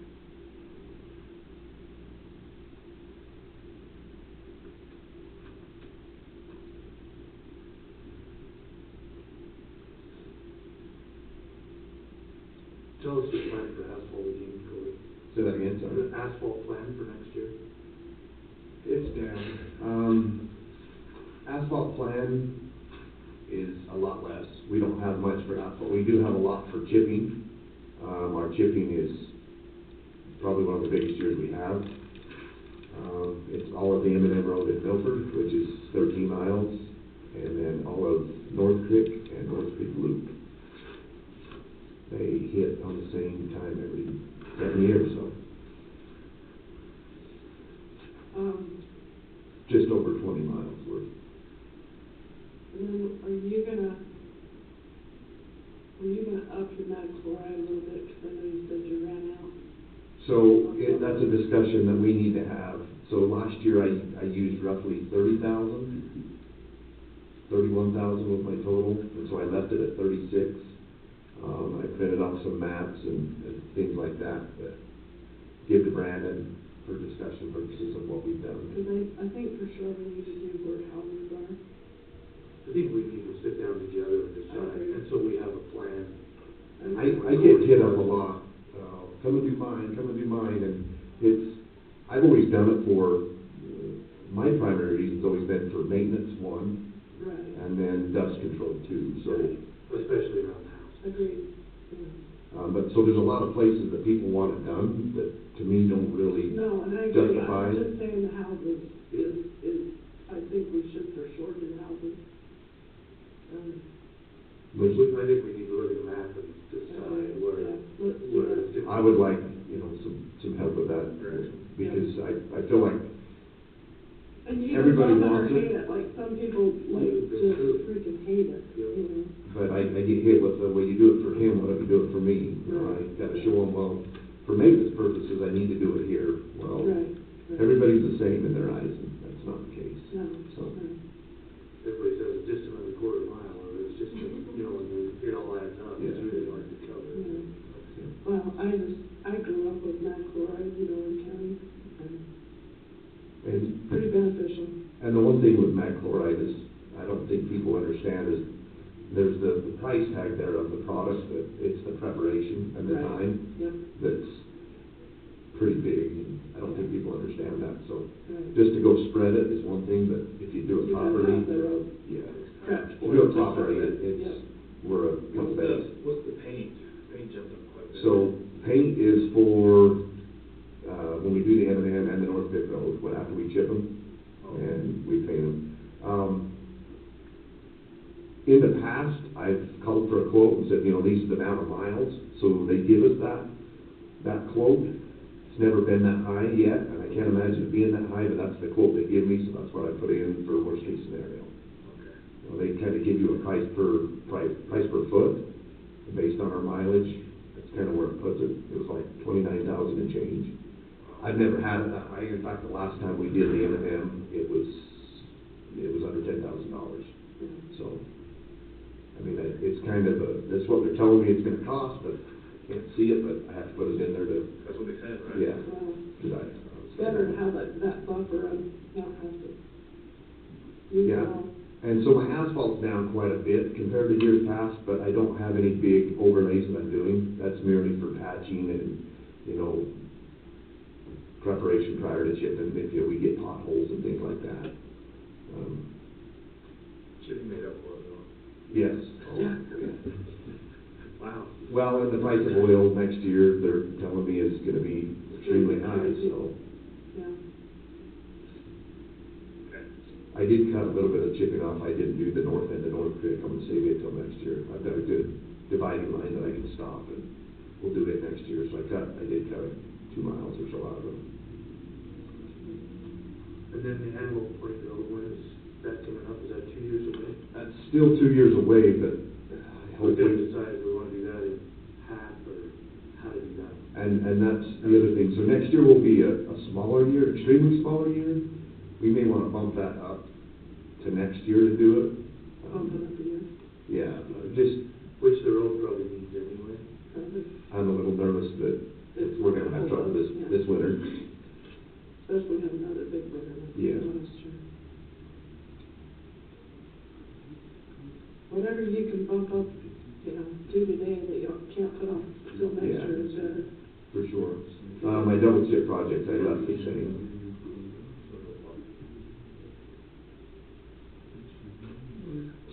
So the crushed gravel, you can see, so 2 years ago, we signed that contract with PCI. They crushed us a bunch, and then they moved on to another project. We had enough, and then they were gonna come back. Well, when they come back, it got wet, so they shut down last fall, because it was too wet to crush. They asked if they could come in the spring, so we budgeted for the rest of it this year. Well, they come this summer and did some. Still too bad. And, well, it was fine, and we got a bunch there, and they got busy and asked if they could move and come back again in the fall. Same situation. Well, now, he's asking, I'll do it for the same price, can we just do it next year? Which I'm fine with. We've got plenty of material there. The price is staying the same, it's only gonna hurt him, Yeah. price of fuel's doubled since he initially bid this, and so that's why in that crushed gravel, we need to have the remainder of the contract. for next year. Hopefully he'll come in and finish it out. And be done with it. So you'll just carry that over? Right. The Kid Yardley Lane, is still a residual there, but that's for the fencing. I've got all the culverts, I've got everything purchased. We're just waiting to start that job as soon as Rocky Mountain Power does their half. But I think, Remind me again, because I did drive down that out of curiosity, well, not necessarily curious, but that was where I was coming from, instead of going back to Beaver. Because I got thinking, that's a good way to drive back home, so they're moving the power line. all to the west side. To the west side. Yeah, and we'll widen the road to the east. To the east, Yeah. okay. And we're only gonna widen roughly 10 to 12 feet, because of Hathaway's property there. Our right of way is actually on his front doorstep, so we're not gonna exceed that, but we're just gonna add Are 10 you feet. gonna end up having to go like this, on this side? No, the road will be straight, yep. Okay. Yeah, on that east side, it should run straight all the way to that first lane. And then it'll jog in, And how far north does it go? I can't remember. just right there at Just his to the house. turn, oh, Yeah. to his house. Yeah, our line is actually just on the north side of Gibbs' house, Okay. our maintenance line, so.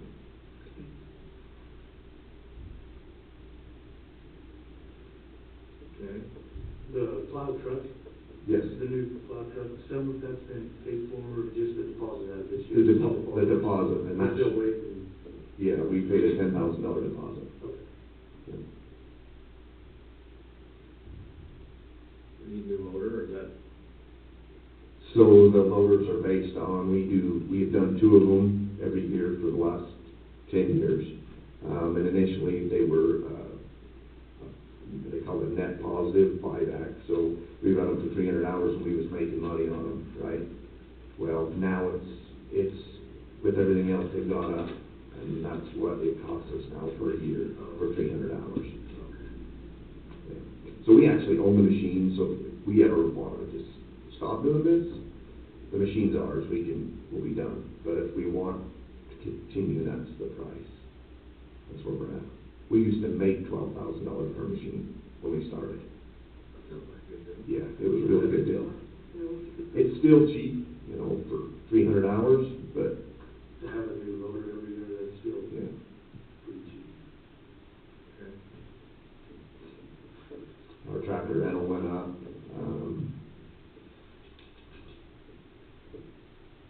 Bridge deck overlays is a new project, with our UDOT inspection we get annually. It's a recommendation that they've had on there for the last 2 years on 2 of our bridges, the one by, the fairgrounds and the one here in Greenville. But after talking with Brandon, we may pull half of that out in bridge deck overlays, or it's a possibility, and just do the one at the fairgrounds as it is. And maybe look into next year doing the other, or then expansion, making the one in Greenville wider at some point. There's one in Greenville, that's the bean farm, and it's gonna need to be widened or something at some point, so we didn't think it'd be real beneficial to do the overlay on it until we widen that bridge. So what overlay is? So it's a epoxy coating. It's like what UDOT did on I-70 on the bridges the last couple of years. Oh, okay. And it's an epoxy coating, so So when we're, that's where that concrete goes like? yeah, where we solid them, and the salt eats the concrete, so it's to save that, yes. Well, Commissioner Pearson brought up, don't put off today if you need it today, so let's talk about the road chip. The elephant in the room? See how I pointed the finger somewhere else? You have 1 minute, just kidding. So that price is a price that I called the guy and said, what's turnkey? We walk in, start to finish, and he put a pretty big project together. To me, I think we could save some money on that, but that's That's not doing anything. That's not doing anything. That's heavier insulation in the walls. That's 100 by 110. That's a office, bathroom, break room, storeroom that's finished, with the mezzanine upstairs, above all that, and a part of it. The Taj Mahal. It's a pretty big project. When it comes to this road shed, I think it's something we need, not something we want. I'd be willing to even do it over a couple of years if needed. If that's what it took to get it, I'd be willing to do that. You know, throw so much money to it each year, break it up in. It's just something that we've got to have it. It's, like I said, it's not a want, it's a need. So is this something you're gonna need on both sides of the county? No, I've got different plan for Beaver. Where Beaver's shed sits in the center of the property, we can just do an extension, just an addition. And when I say an addition, I just want to add 2 bays deeper. And in doing so, I would give 1 bay to the weed department year round. Right now, we fight the weed department this time of year when his stuff's not winterized and keeping things in the shed. This would give the weed department his room, and then we would have 2 bays to where we could, and when I say 2 bays, we could park 4 trucks in it, which is more than what we have now. You know, 4 trucks is all we have. So it would be a lot less down the road. And so that my plan is the one in Milford's the most crucial right now, because the way we do it in Beaver, they can park their trucks in there in the winter, as long as the weed truck's gone. Where Milford, we can't. I should say, I take that back. We can park half of them. We can't park the other half after snowstorms. So, to me, the most crucial was Milford, so I wanted to do it first, and then once it's done and paid for, do the one in Beaver with the addition. So how many bays would that put you in Milford? It's 4 bays. 4 bays on each side. Is there any grants or loans out there that we can pursue to help with that? You know what, I'm sure there's grants, the CIB, you know, I'm sure there's people that we could go to for loans, I'm sure. Grants, I'm not sure. I've asked Jen, she's kind of looked around a little bit, but we haven't come up with anything for sure. And like I said, I'd be willing to break that up in multiple years. I mean, as long as we could get started, I would be happy.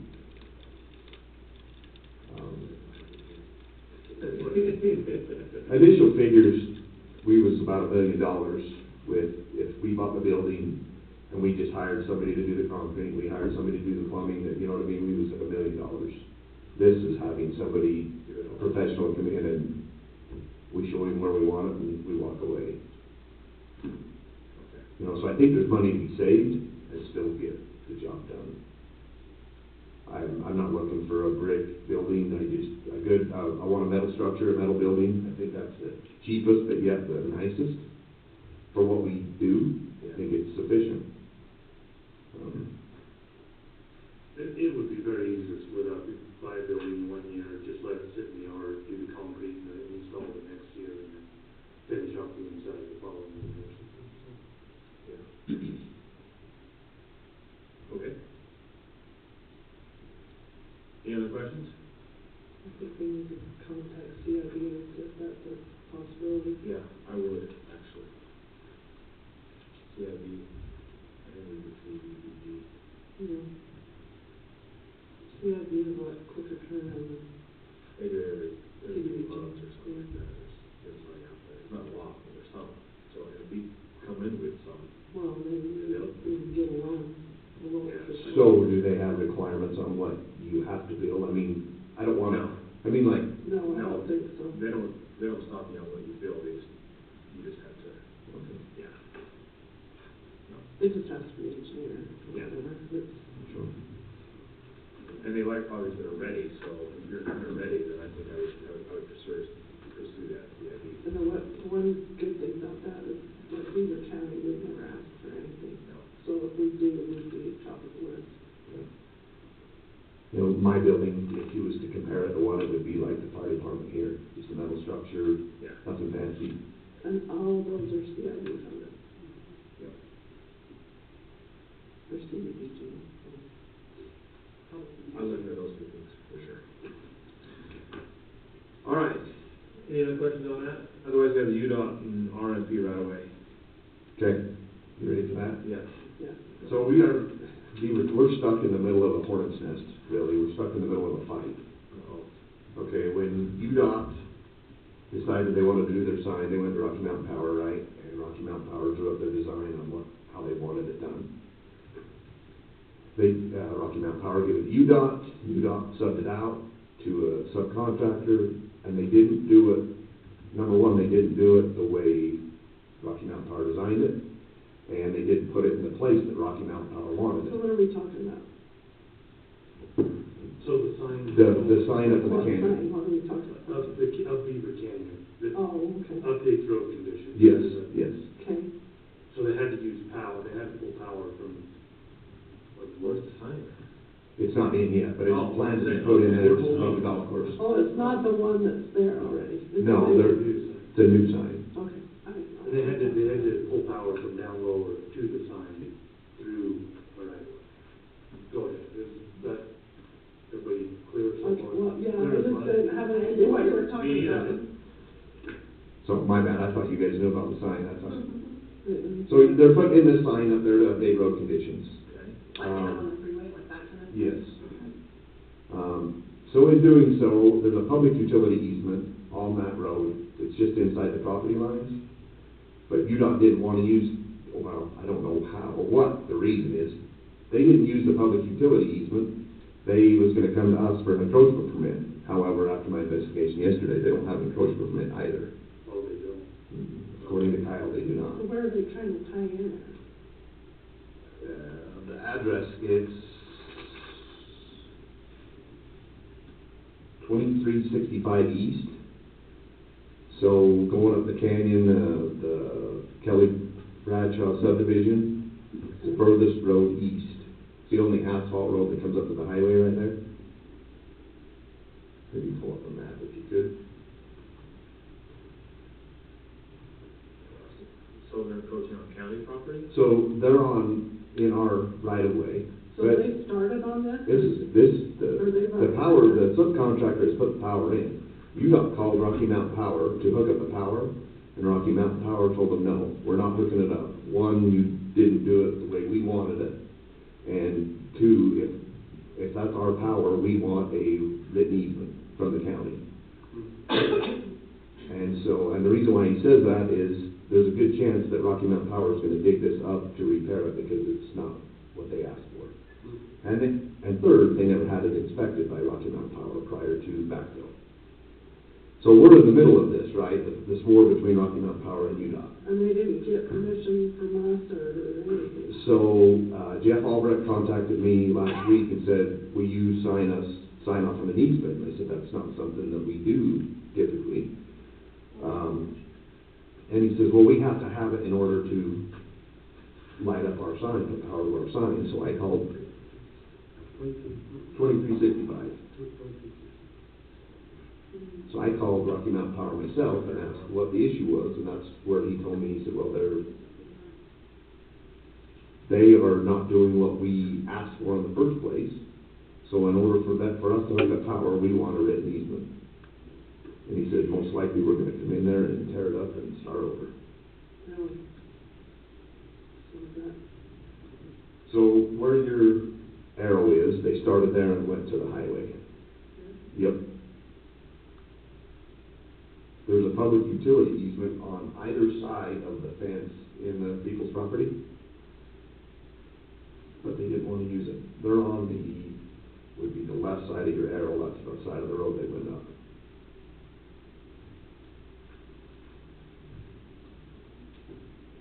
And if we give them an easement, it's not just the 2-foot wide for the power, it's how wide is the easement? 10 feet by 300 feet. Do we maintain that road? Yes, that's a chipped road.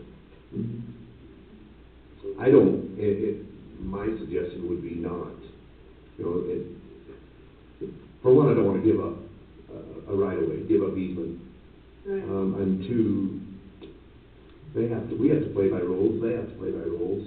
you know what I mean, they're doing this, So that's an asphalt yes, road there now, Yes. right? yes. Well, I think you know, Rocky Mountain Power should be here, so until they're here, I don't think we can worry about it. Break up pockets. Rocky Mountain Power Yes, but- his suggestion was, first thing he says, well, you guys can do what you want, but, you know, because if we get an easement, then we've got it. No big deal, we'll dig it up and fix it, do it right. But if there's a public utility easement already there, that's what they were told to go in, and we give them a design and how we wanted it, and they didn't do either. He said, there's too many bends in it, we're gonna have to dig it up and do it our way anyway. That's what Rocky Mountain Power is. That's what Cameron Shore told me on the phone. So we're stuck in the middle. They want a written easement so they can walk away from it and not have to worry about it instead of doing it right. But then they can come and dig up anytime they want. So you take that now, Bob, are you looking at this now? Give him the map so he can show you exactly where it's at. I say no, that's what I think, but, The only thing to remember is we want that sign for road conditions. yeah, but there's already a sign up there for road conditions, I don't understand. Well, there's one for fire hazard. Yeah, but they do road conditions on it too. This is That's supposed to be a just- bigger, There's not an additional one. Yeah, there it is. Where? Yeah, I swear that's a digital, or is it just a temporary one? You can see it right there in the picture. Well, right there. Right there, that's the Yeah, sign. you see it. This is a big, I think it's It's gonna just be a big bigger, it's a overhead. bigger improvement one or It's an something. overhead one. Yeah. So I was gonna say, I see that sign flashing all the time, Yeah. Yeah, it's this right here, but that's just temporary. yes. So show us where they went. So roughly right, I think right there at the tip of them fingers is a power box, and they went up this side of the road right here. And they want the right of way from here to their right of way. And then if they cross, and they just gonna go up and They replace cross where that here. other sign is? Yep, they cross here and go up this area somewhere, that's where they're gonna put it. But once we get to this point, that's all in their right of way, so we have no, you know, when they cross that road, we have no control over that anyway. So our encroachment permit would apply to the road that you're mounting, Yes. that you're bouncing on. Yes, but, And we have no control over the state. right. Just inside that fence, they have a, But just inside this fence, there's a PUE. There's actually a PUE on both sides of this road. So they could have went on either side of the road if they wanted and done whatever they wanted. I mean, that was, Right. sure. But they went on the outside, that's where they wanted to. And UDOT's blaming all this on their contractor. So when UDOT called me and said, they're pointing the fingers at the contractor and not themselves. Oh, man, I'd So- love to be able to get along with you, but it just seems like it's impossible. but it seems like we're giving the contractor a free pass if we give them the easement. Right. I don't think we do it. I agree. I agree. Back to the drawing board. So tell them, good try, no. Okay, I will email Jeff back and tell him we're not giving up any easement. In the meantime, we have the temporary sign there. The temporary sign, I mean, that sounds good, listen.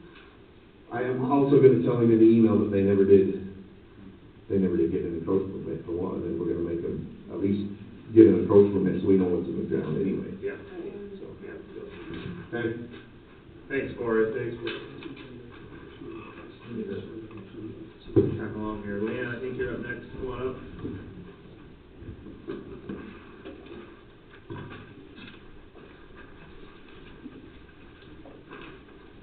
Good morning. How are Is you? it still morning?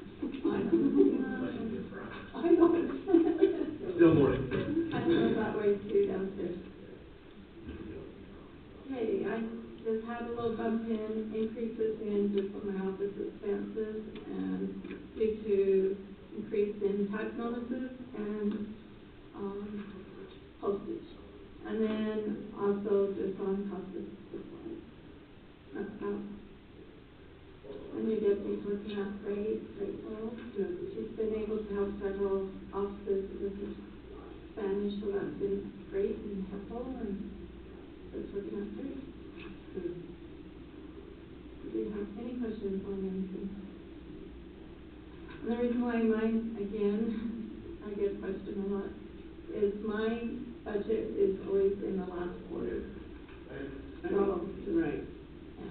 that's when your money comes in. When my tax notices go out, and everybody should have had the tax notice go out, so, yay. Yeah, but I don't do it. Yeah. I'm just hoping for. I already opened it, don't open it. Don't open it. I'll tell you, if you want on the mountain, don't open it, because I've had so many calls about that one, on the mountain. The mountain assessments. Yeah. Anyway, do you have any questions about my office or anything? I don't think so, looks pretty straightforward. Yeah, thank you. Nothing big or major in my office, pray that nothing breaks down, but I don't have any big projects to do, or I'm microfilming, and I've got a couple of years before I need to catch it back up, so. Great. We're good. I do have one question. Yes. So we were talking earlier about like TRT and the county's paying TRT taxes now. Did they send you any kind of a breakdown on where any of that stuff comes from? No, none. My report is just, this is how much you get, and that's why I sent to you guys on your spreadsheet. Right, but And that's no why it way comes that- in the bank. There's no way to Nothing. follow that back. Mm-mm. So, But I think Jen got on to something, you have to ask her. yeah, she has a site that she can, but Yeah, I but as far as mine, no, I only allowed, the report of this is how much is coming in your account, and make sure it balances, and do copy the spreadsheet. And, yeah. And, say who doesn't pay it.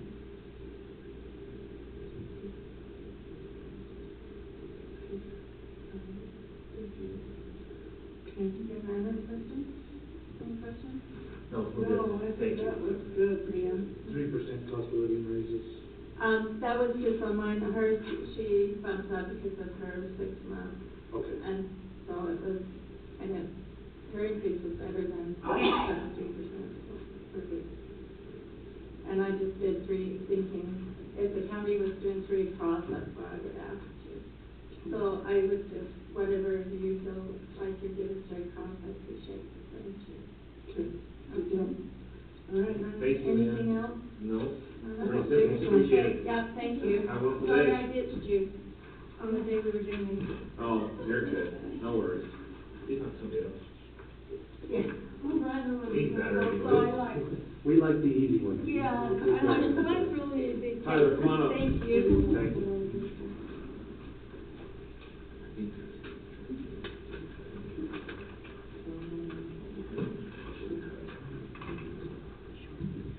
How are you this morning? I'm great.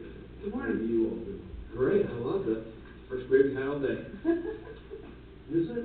Yes, it is. Pretty short. Every day. As long as you're vertical instead of horizontal, it's great. I like it. All right, what you got there, bud?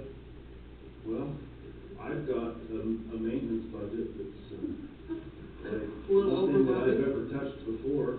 I've been doing budget for 6 or 7 years, so it was just kind of, a lot of stuff is a carryover. They don't have really any big projects that we're planning within maintenance. I mean, we've got other projects that we're working on with Jen and the reservoir and pressure campground and stuff like that, but most of it was kind of just a carryover. I did have some decrease from last year where we had some, we finally got that fire protection control system all taken care of after 20 months. Scroll down a little bit, please, Seth. Get that done. There is one thing that come up on 720, the capital outlay for the building, and rebuild on the sewer grinder. That's gonna come out a little bit more, probably. We gotta do a 5,000. rebuild already? Oh, yeah. That thing runs 24/7, 365. But the thing is the parts that they priced us was 16,000. Well, we broke that down, but we think we can do it for about 5.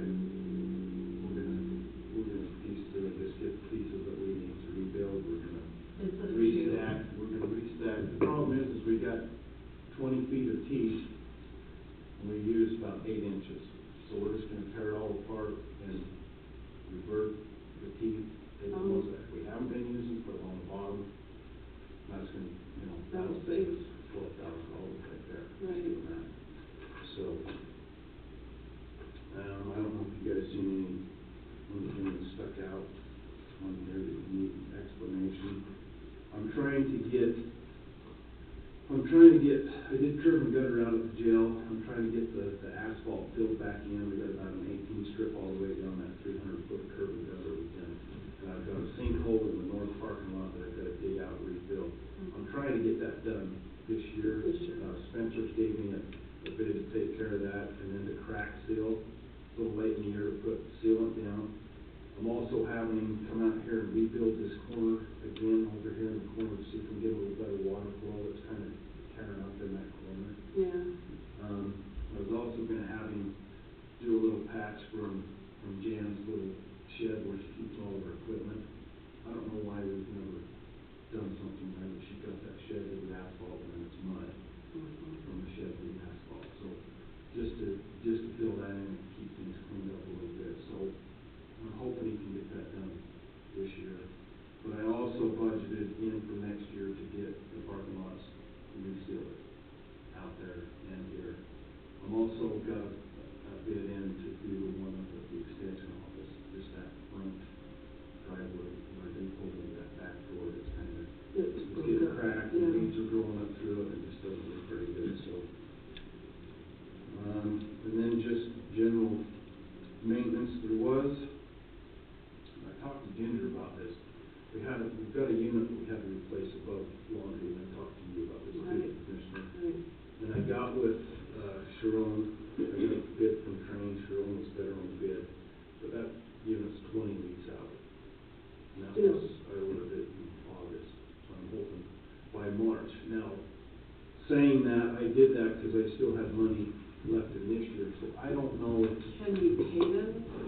Well, Our portion? I don't like doing that, because I've still got two contract works out right now that I've been waiting 2 years on the one guy to finish, and I'm holding his check until he gets it done, so I mean, we could do a portion, maybe do a portion to him, I don't know, but I did stick that 30,000 down here in the very bottom with that capital outlay equipment, because, I don't know, I've got a couple of units out there that just keep acting up. I've got one that's, I don't know, Lon, how was court yesterday? Everyone is complaining of being too hot. Well, it might have been. This is one of the units that I'm trying to get fixed. I've been waiting, a month and a half for parts on it, so we've got some different units that are kind of acting up. This is one that we're replacing. I've got another one over a medical unit that's the same age, the same everything. It's starting acting up. And in fact, I actually had to call the guy directly from the manufacturer to come and look at it, because I've exhausted all resources around here to see if we can get it fixed. So that 30,000 down there in that bottom capital outlay, 740. That's kind of. I was looking at it for this unit. I don't know if we're going to take half out this year and budget the other half for this new unit. Yeah, I think we have some extra. Let's try to strategize. I don't know what's going to happen with this other unit until I get this guy here. We're supposed to be here at 7 o'clock this morning. He broke down in between St. George and Cedar. He's from Salt Lake. He was down there doing work, and I just happened to catch him on his way back. So, yeah. So that's the way it kind of goes right now, getting people down to work on stuff. Is the flatbed trailer, is that new or is it? No, that's a carryover. I just haven't had time to look for one, okay. even look for one. We did it one time, and then. Now's a good time to do it. What kind do you need to do? Well, I'm looking for a tilt one, because I've been using that saw quarries, and we'll pick it up and haul it around. It's a little easier to get stuff on. And the lift that we use down at the fairgrounds and stuff, a little easier to get around. So. Do they have one already? Like one that? Corey's got one that they use. Only Corey? Yeah. We've passed that. Tim has one he drug around. Well, he does, but it's not a. It's not a kid. I gotcha, I understand. It's not a full-time trailer. And then we had the one that Then Michelle bought it for the ATV, and you use that too. That's the sheriff's one that we. No. I don't know anything about the Shields trailer. It's the one that is out here in the road department, and maybe you're calling it Corey's, but. No, that's, Corey's is Corey's, I don't know about any other. Is that the one with the mini X? Talking about the more industrial. Yeah, you're talking about it, but that you can put, yeah. Yeah, but I thought we got a trailer for the mini X too. You probably did. But you need a bigger one that you can put like the backhoe, or what do you need it for? Well, I'm just needing something to haul stuff around like my lift and the saws, and I'm not worried about the backhoe hauling that around. Corey can come pick that up, haul that, but it's just, I've been using the sheriff's What did you have? side-by-side trailer, 16. That's what he had in there. A bumper pull like a 16-foot. Yeah. Tilt bed would be better, because then you can drive stuff up on it. This is it. Yeah. Let me look and see if I can find them, because you got the money in there this year, let's see if we can get it on. Because I was looking at Jorgensen's, and they might have some. Yeah, and I called this company over in Cedar too, and Jolly? they couldn't find me. It's been a couple of months when I tried to look for it, and I just haven't got back to it. I want it, Benchmark, American Tour. Oh, there's all kinds of places, it's just Finding it. getting time to find what you exactly want, Okay. and pay what you want. Tracy could probably do it. Okay. Ovens, I've ordered ovens. We had budget money in this year for a couple of stack ovens for the kitchen. I've got another set. Last year we had budgeted, I don't know, 23,000. I think we had it budgeted twice. We had it budgeted in 2 different places. So I budgeted for another set this year, because the set that we're replacing is the newer set. Really? Yeah. The original ones that we've got in there are lasting longer than the ones that we put in there on the. Why does that not surprise you? That's the way stuff's Because going. those last ones we put in, how long have they been in? We've been in since '06. The last ones? I thought we just put some in, or we just, That's when we did the remodel in the kitchen and added the 2 stoves. So, Did we just order, I thought we just ordered some ovens. we did, I haven't gotten that. Oh, okay. Wait, I'm like, I felt like we had. well, I thought you were gonna say, I thought we approved. Yeah. we got an oven for the fairgrounds. I got all that. Yeah, but I Care of. thought you had, Yeah. did you pay for them? Did you send a check? We paid for something, and that's what I'm trying, that's why. Well, I thought it was double ovens, I know we paid for them. Tracy found a little. Yeah, we paid for them, that was last, No, we just put them on. no, that wasn't this year. It's just a regular. It was, but it was double ovens, I think, last meeting I paid for them, I know we did. Because I was like, wait, did we do double ovens at the fair? No, but that's a, yeah. And we got the report on the old courthouse, so Jim's kind of, we'll wait to see what happens in January, and then from grants, try to get that, the trim and all that, and the windows taken care of. One thing I'm just gonna leave with you, I had a company come down and look at the roof on the north side of the jail, and the admin portion of the jail, they're pushing 18, 19 years. We have had some leaks. We seal them up right now, but I had a guy come down and do a report on some different, they're looking at $500,000 to replace that roof for the next 2 or 3 years. I would just put a shell over the top of it. It'd be big shell. We can just real level, whole canister of tarps and. If you want. I'm just gonna get this a step, and then you guys can have it if you wanna look at it. How much did you say, Tyler? What's that? You said $500,000. That's for a 30-year. I think this last roof we put on was only 20. We've only ever went 20. So, and their bulk price was $420 and $30. Can we do a portion one time and a portion another time? I'm sure we could. I had him split it up just in case we wanted to do that. But right now, we've got a bucket hanging in one section. Yeah. I don't think we've had water in it for a couple of years. I think we finally found a leak, but. Yeah.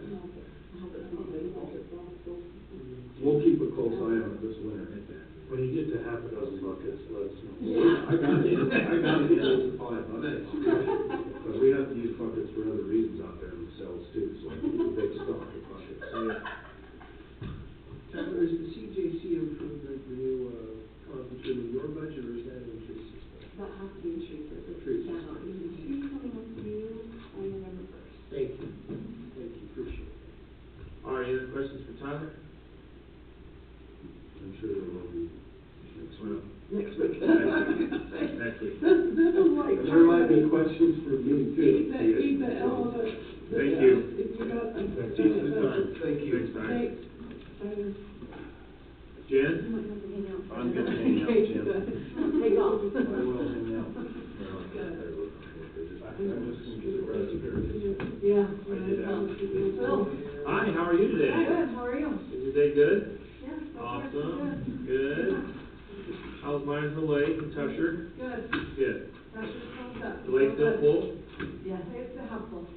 I wish they'd get that dam fixed, Yeah. cause it just doesn't hold any water. The Tusher? Yeah. Okay. Yes, that's the most thing we got done. Cause actually look at the reservoir right now. I looked for a while. Well, I was gonna look that up this morning and I didn't. 13,846, So there's 5%. Oh, about 55. Yeah. You're pretty So close. we're doing good. That is good. Just being optimistic. And they added a bunch of fish 2 weeks ago, so. Oh, they did so cool. Yeah, so how many, did they do them both? Did they do both? It was big trout, but they did like Trout. almost close to 30,000. But they're supposed to bring much bass too. Oh, good. Yeah, That's what that'll be Richard told great. me. All it was trout that they got. And it was Was close it to 30,000. 30,000? And then I Yeah. think they're supposed to bring, I can't remember the number, I want to say 5,500 bass. Good. And they put 3,000 wipers in August. Oh, did they? Okay. Yeah. Oh. I think it was 3,500. I should have sent Steph that picture that you sent me of the wipers, and we could have put it on the screen. The wipers that were caught about 2 weeks ago too. Oh. 10-pound wipers. So, really? yeah, nice looking ones. Yeah. Big I chunky think the ones. one was 11 pounds. Yeah. Yeah. Yeah. Pretty huge.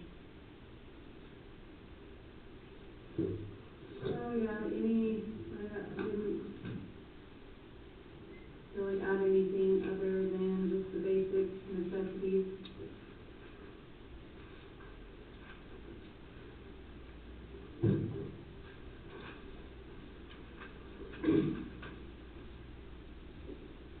Gonna add some kayak? No. No, well, no I'm not kayak, looking at it. we just kind of put in there 200 for an extra paddleboard if we need to. Gotcha. We bought one last year, so. And then some life Yeah. jackets, and those No, wear out. We pretty didn't quick. even buy any life jackets. Huh. Yeah, that was just for the, I think the 120 that was used, it was for the paddleboard. We haven't bought life jackets for a while. We keep getting life jackets donated, so we're doing pretty good on life jackets. Yeah, Yeah, so that's nice. good. I think I got an old skirt that needs to come up there. That's wonderful, that's what Kids people have done. Kids have grown out of them, Yeah. whatever. Where is your, why am I not seeing the phone here? Down at the bottom, okay.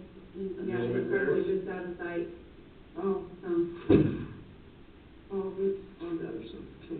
Yeah. I gotta put it away. This is, yes, we want to purchase, I don't know if we get a new one for 8, but some semi-new or something that, Right down, yeah. those things are expensive nowadays. Yeah, Yeah. but she's not had one now for a couple of years. Yes. What did you use? We just haven't used anything. The, What do you use it for? Do you use it to kind of like haul the trailer around? the kayak. We haul the Kayak kayak around. down to the lake and stuff. Trying to Right? get Yeah, so whatever you use, you're My gonna truck, yeah. Yeah, it's kind of a pain, but we just managed with the truck, and the town post is used his trailer to do garbages, and I just use my truck for the garbages, and then the prison crew uses that little mule for their garbages. Do we have a mule still? Yeah, they have that still. Yeah, barely. We don't drive it, the town post doesn't drive it, I don't drive it, there's just the prison crew drives it. Should we do something with the new one?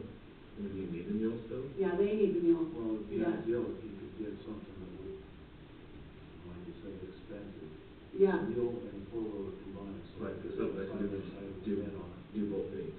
Yeah, 'cause And that's a $15,000. Yeah. Yeah, I was trying to go the cheapest route possible, but. Well, and it doesn't have to be something new and it's Yeah, rapid. yeah. Yeah, I mean- yeah, but I do like the ones with the bed on it. Yeah. Yeah, 'cause that Yeah. would be better. Like the Ranger, or For trash, trash, trash.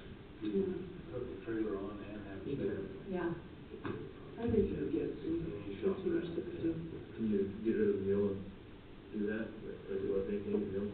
The No. mule, well, it's No, I don't think it's you still would, usable. I think it's worth it more to keep it than what we would get out Yeah, I of don't think you're gonna have any I kind don't of trade in on What's the it. deal with the Polaris four-wheeler that's down there?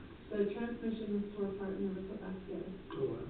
Yeah. It's been there for a lot of years. Yeah. Yeah, at least Like 2 that. or 3. It's just like Yes, they that. had a little bit Yeah, of we a spare time well. freak Just out. go ahead and put the- If we could find all the parts, we Yeah. might go to the shop this year and see if we. Well, Tyler, that's your winter project. Yeah, I'll add that to it. Yeah.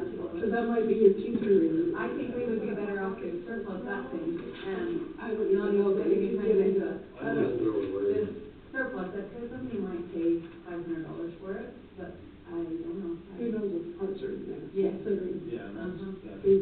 But- When it was running, you have to, I learned a little trick about how to start it. You have to put it in gear before you start it, and then. In gear. Yeah, start it. Right, But I couldn't let Either anybody else do or that, something. because that's not safe, so. Yeah. Don't Yeah. talk about that much, I know. Yeah. It's interesting. Yeah, so we just, then they tried to fix it, and it was. So right now is a good time to look for, so do you have anything left over in your budget as far as from this year?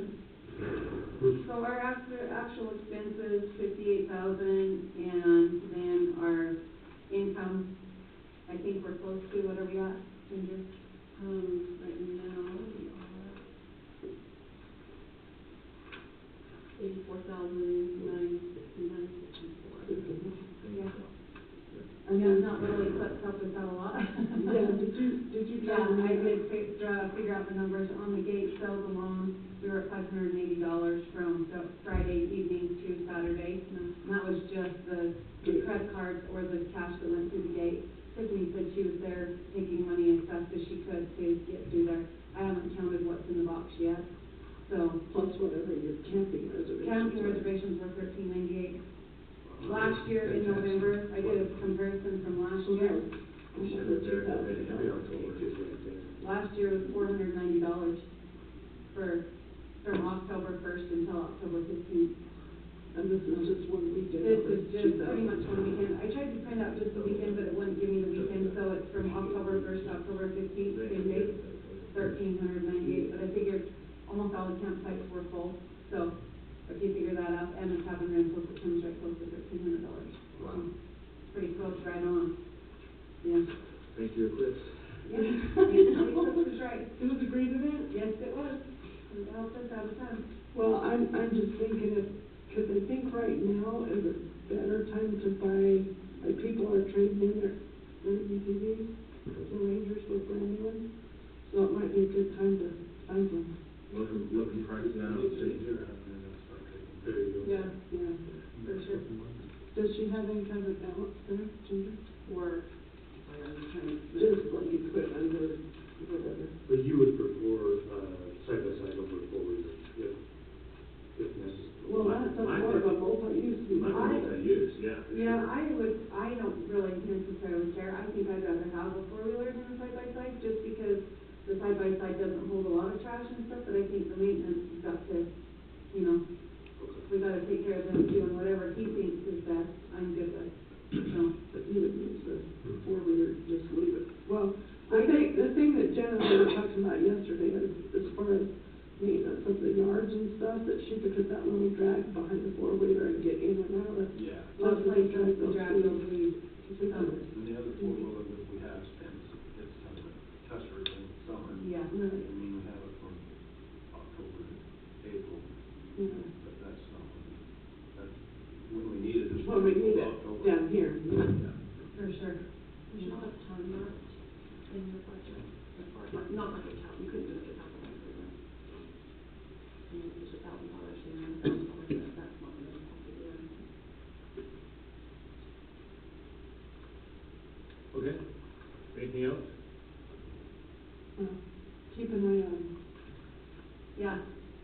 something coming up. Sure. Maybe sooner. When And I did look, in mine, I did put some new toilets for Tusher, because we looked to And we fix need to do them. the same We fixed thing them with last year. At the fairgrounds. Yeah, we went and looked for repair kit for them this year, and then discontinued them. So, Really? Well, hopefully, we get that grant for pressure, and we can put that in the grant too. That'll be a thing to add to that. I'll write that on my little. Is there any grants that we've got going for Marshall Lake? Do you know? Just those ones that we have the South RV lot, one that's in progress. And will you close that one out like next year? No, I asked for an extension on that, and they give us till 2025 to do that. So we're still expanding out of it, okay. Yeah. And then, the High Desert Trail one, it will be finished up on the spring of 2024. That doesn't land in the lake, I don't think. No, it doesn't, it's not in the lake budget. That's, when you said grants, I just thought I'd better clarify all the grants. And then there's another OHV grant that's going on too. what for the bridge? Yes. And that, we're going to apply for that one? Yeah. Yeah, we got approved in June. And will it close out next year? No, 2 years. I think 2025 on that one. Come talk to me. Yeah. Let's get this going. Yeah. And I've still got Jones and the mill throwing back and forth stuff on this I know. sewer project. So, trying to do it. When will that one finalize? That will be probably 2025 or 2026.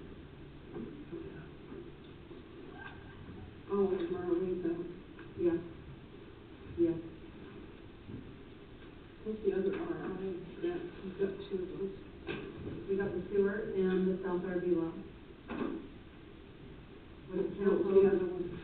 The sewer project that we just got approved in. Yeah, but there was one before It's called the South RV. Is that the only one we had? Mm-hmm.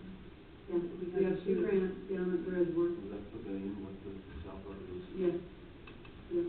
So the pavilion, the South Arby's, and the camp. Oh, site. mm-hmm.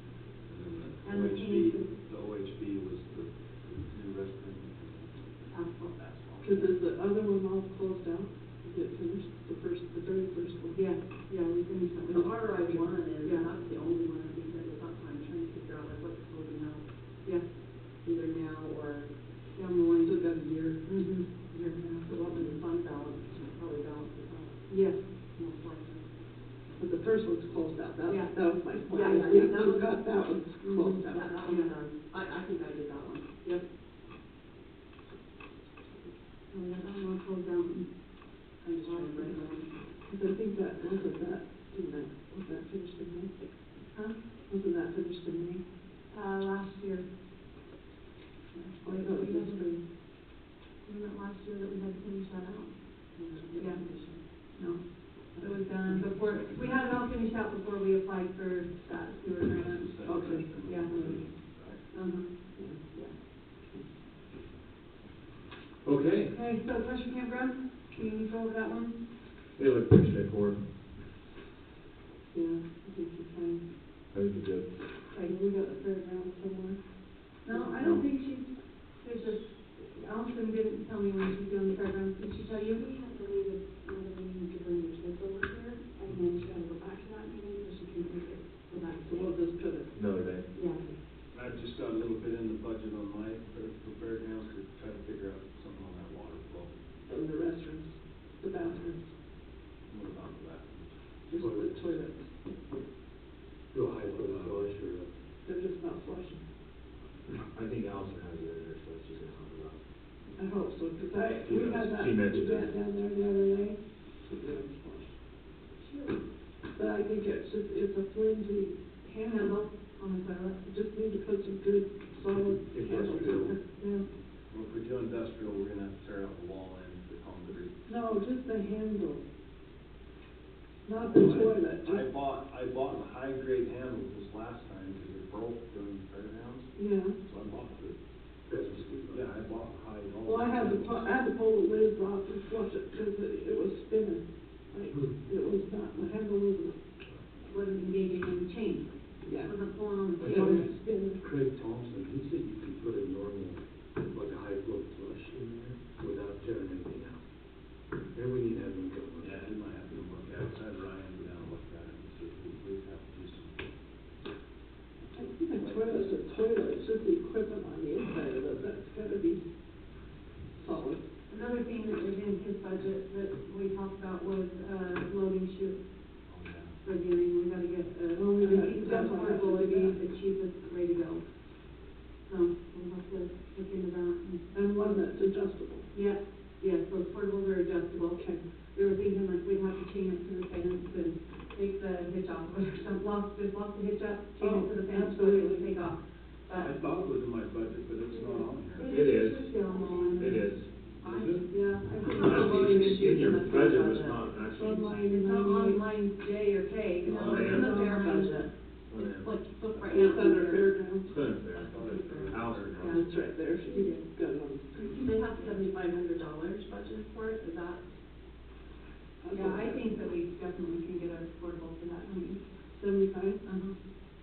Uh, I haven't looked at them for a while to see what the price is on them, but maybe, that's only got 4,500 on it. yeah, that's, I when I think looked it's into it a few years ago, that's what it was. That was what was it. Yeah. That's requested for, yeah, but I don't think there's Uh-huh. anything under 24. This is 2020. Yeah, there's nothing there. I only looked at what was on here, like on the agenda, and what you're seeing. Shoot. I did get the. Are those portable ones, are they wide enough for those? Those bowls, no, that's what I'm worried With the about. horns, I think the bowls are okay.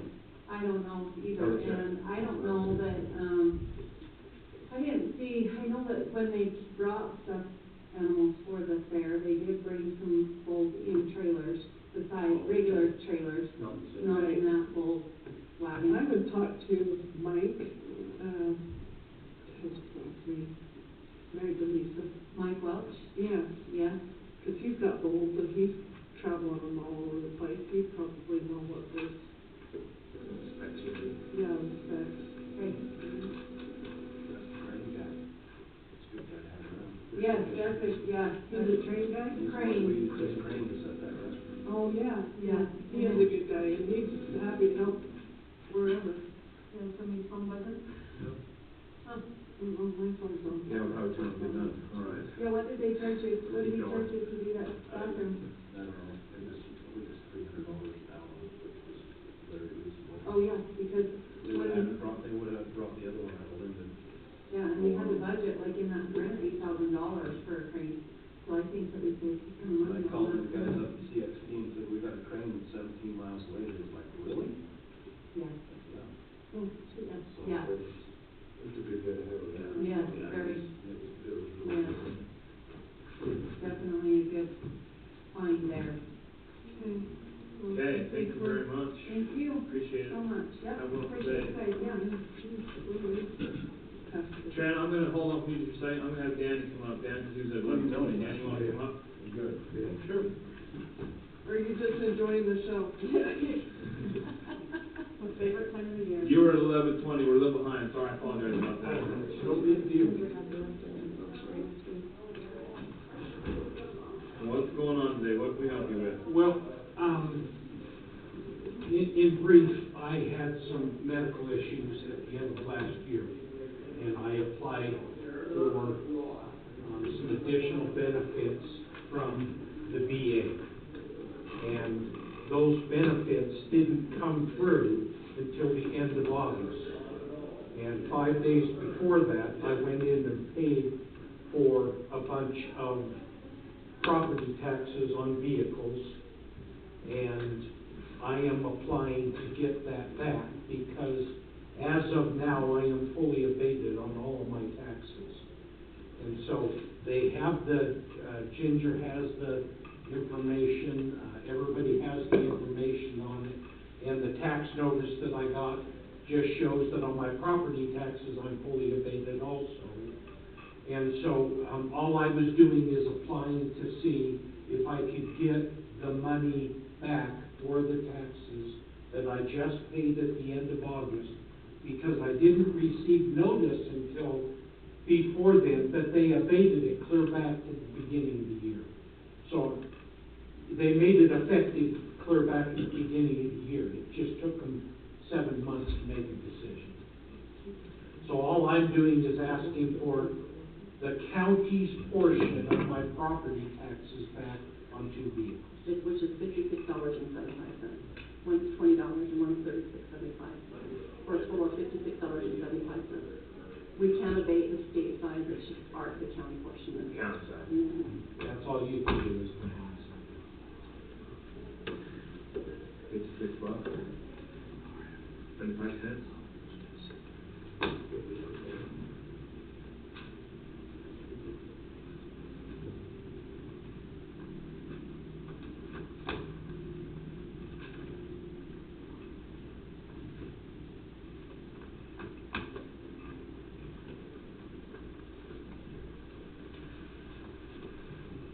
Did you not use the vehicles during the time, or?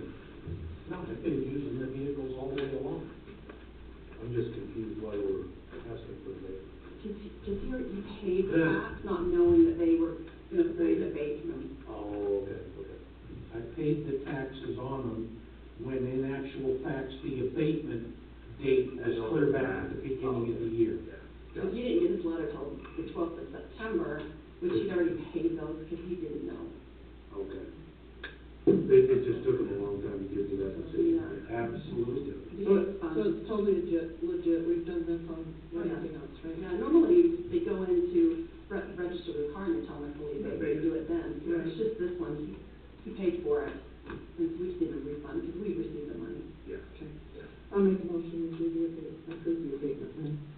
I'll second that. All right, any other questions? Not all in favor? Aye. Unanimous. Okay, thanks, Kenny. Thanks, Dan. Have a good day. Good to see ya. Come on, Trent. You guys? Good, how are you this morning? Good. Good? Me too. It's almost afternoon, but it's still morning back there. What you got, anything special on here, you doing good? I think the only increase was UAC registrations and stuff, that's just because they went up a little bit, at 300, other than that, everything's the same. There's a software, there's not much has come out of that so far, because that's probably the end of the year, so I think we'll be all right on that, but it'll be close. That 300 is the only increase.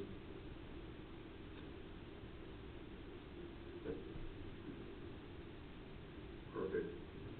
Salaries of 3%? Yeah, 3%, so it's a little. Okay. If you have any questions? That looks pretty straightforward to me. Pretty good. Yep.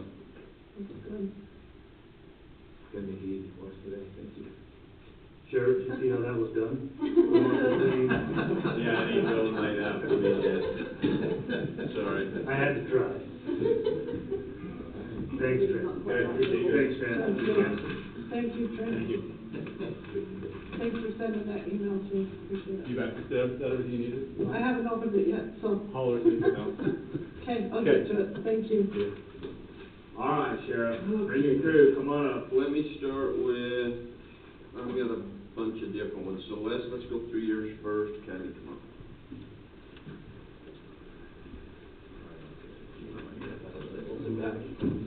This one is emergency management.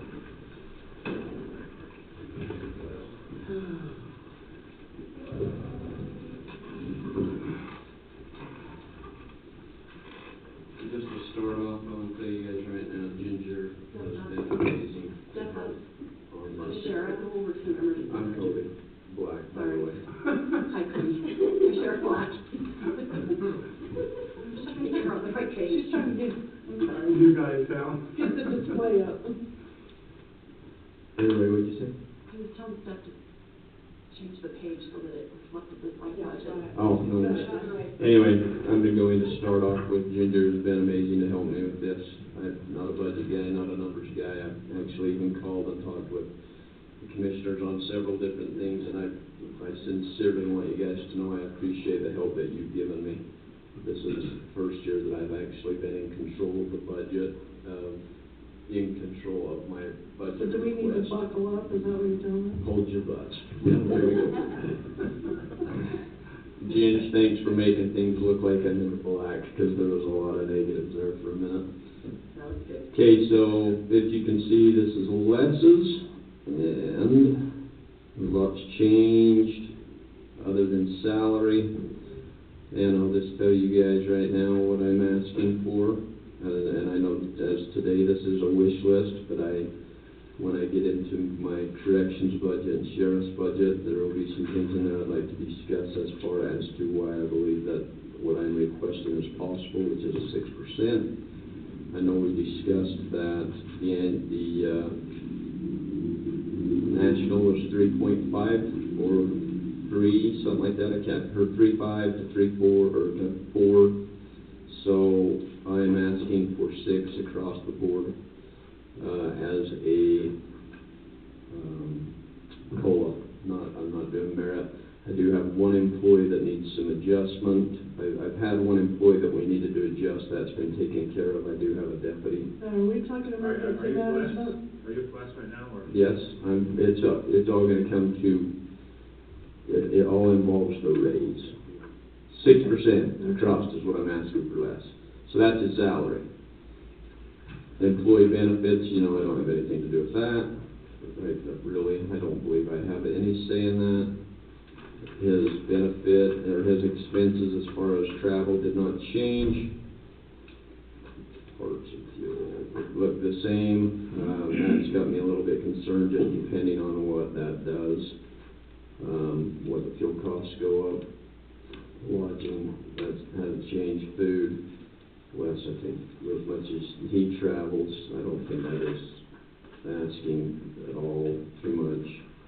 Office supplies, asked $100 more on that one. I don't see anything in there that's a problem, do you guys? Mine's pretty straightforward and simple. The rest.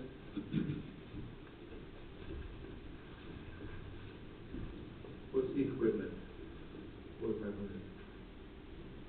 That, yeah, we're good. That would be just for any type of equipment we may need to purchase, which the fire district purchases most of what I have to have for that office.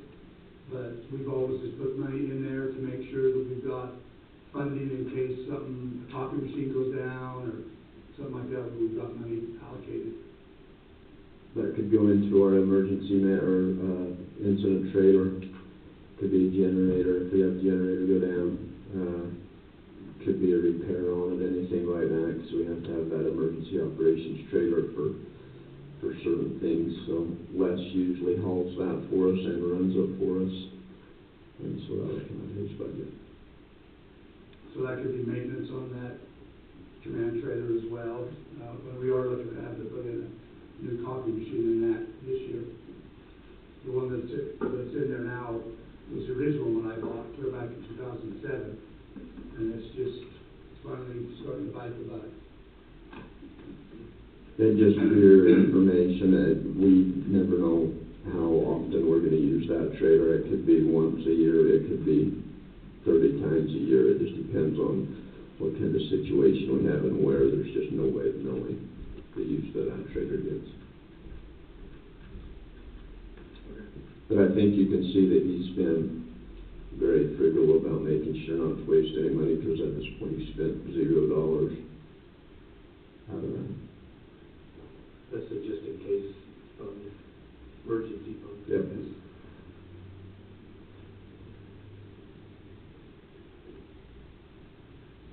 Any other questions there? Emergency management? So you went down here on Hamilton, $100? It should be the same contract. Yeah, I would think that would be the same. I don't know that changed, but it should be the same, right? Yeah. It's about 233, 34 low. I didn't notice that. That's good.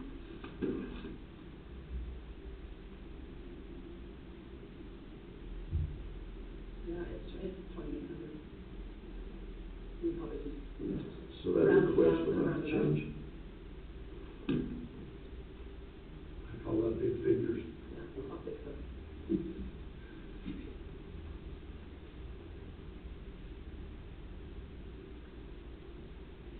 Except everything else is good. Nothing's changed there.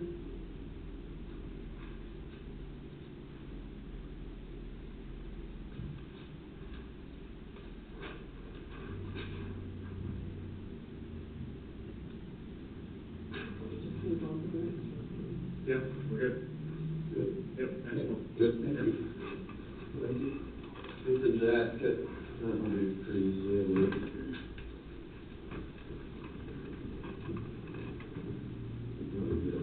That easy.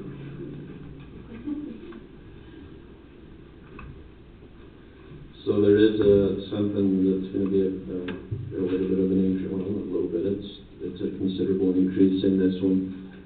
We have been in a situation where we've been helping with Garfield County. We're trying to get out of that as much as we can. It's causing these guys too much time. Shanna can go as to numbers as far as what they are doing now, how many victims. I think we've brought that up to you before. What I'm asking for on this is the same as the increase as COLA as I am the rest, but I'm also asking that Mariella Harris be put into the same situation as Shanna is, at 32 hours a week, which would basically put her at a full-time position and give her the options for benefits, and then the increase of 6%. I think with the numbers that we're dealing with, we can absolutely justify that. And then Shanna, go down and let's go over travel expenses.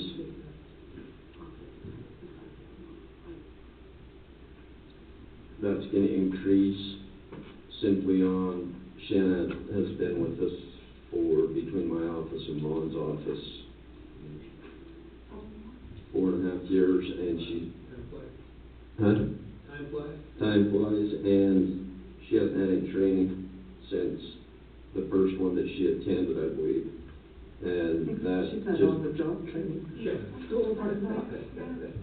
unfortunately, on-the-job training doesn't help you when the lawsuits come in, so we need to get them guys to a couple of different trainings as far as victims, and we have a symposium that we'd like to send them to. They have different victims advocates training throughout the year that I believe both of them need to go to, and with that, that'll include some increase in training and per diem mileage. I will do everything I can to make sure that they're not traveling in their own vehicles, that we let them use one of our correctional vehicles. We have some of them out there that aren't caged and stuff like that, so if we can give them a vehicle to travel in, we won't have reimbursement needs for their own vehicles. And office expenses, where do we go up on that, Shanna? But just the online web service. Yeah, The online web services. that's something we And can't. that's something we pay every 2 years, so there wasn't a budget for it last Last year. year. We'll pay it this year, and then we'll get it next year. True. She's got the grant put in there. That's not a VOCA grant, correct? That's the state. That's the state funding, which is slowly, if I'm not correct, going away. They're trying to get us away from it or something. They're trying to, yeah. Which she's working extremely hard to get us every dime she can out of that, so we think we ought to applaud her for that. She really is trying. But we definitely, and Vaughn can attest to this, Mr. Chris, you can attest to this, the number of victims that these two are dealing with has drastically increased, because it's not just the old dealing with the person that was involved in a domestic violence anymore. We're helping victims from every aspect of theft, fraud, all the way up to sexual assault, domestic violence, and just yesterday we had a sentencing on 2 subjects that committed a homicide in Minersville. These 2 were instrumental in that. And so I don't think there is anything in here that is out of line, and I would ask you to really, really consider putting Mariella on full-time.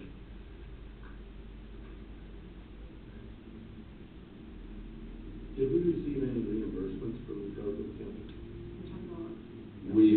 We were in the progress of, we were going to, we were actually going to take their share of the state funds, but then we decided we didn't, the grant people said that they would not. Wasn't gonna work. Work. The county can't transfer that Yeah. grant funding from one company. So they basically hired Mariella at the end of August, but there's still been like some victims that I started with that I was trying to help her through and teach her to, get them going over there, get her. She doesn't really deal with the grant or state funding, but she's learning that, and I'm trying to prove that she's learning that, so just from working with them, trying to teach them how to do that, and which was something we told them we would do if they would. Do we need to bill them for some hours for her? Or are they paying her They're paying separate? her They're paying separately. her They're paying separately. Mariella separately. Oh, She's working for them separately for now, Her own hours. but that is only until the first of the year. And that's because the whole purpose of getting her full-time so that we've got her. Yeah, and we don't lose her. No, and it's not just that we don't lose her. I mean, But these yeah, guys they- are constantly on call. They exchange the phones every weekend, right? We get sure Monday. And so anyway, they're constantly getting calls, and I can just tell you one, that just to give you an example what they deal with. What was that deal for me? What they did for testing? Over 2 years. Yeah, so we're still dealing, she still deals with victims from 2 years ago, and gets calls, at 11 o'clock at night and stuff, and it's just getting bigger and bigger and bigger. So, and that's an unfortunate thing, but it's just the world we live in, so if you'd help her out, help me out, just get Mariella on. That's where we're at. From January 1st to October 17th, we assisted 188 victims. 188 victims of crime. That we've been involved with.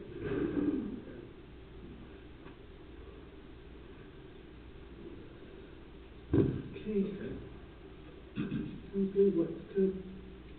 And I think the training was not only necessary, but I think it's crucial. I need it. For you, as much as anybody else, because I think that's, no matter what position we're in, you don't know what you don't know. Right, So- right. And I can tell you the other part of that training eventually is going to start falling into probably the mental health act. Yeah. Because these guys will end up having to deal with it just like we do. Have they got you, you're logged on to that, aren't you? She might not be yet, but she will be. Well, she should be, Yes, absolutely, without question. yeah. I don't know, I'll just have to deal with I it. know on the state level, because we talked about that was, she's at the same level any of our officers are, Yep. as far as that mental health. Yep, they will be. I'll make sure that is taken care of, that they have access to all mental health resources that our guys do. Yeah.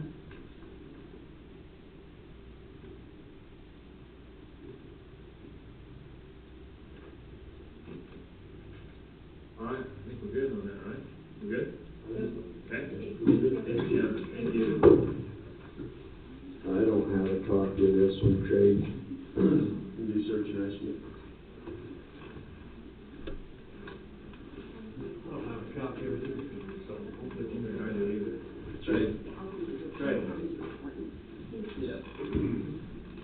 Jan, is that yours? Oh, yes, that's mine. Thank you. So do you have a copy of search and rescues? it's in with insurance. It's down, Oh, sorry. I it's found something Right there. 350 is the top three.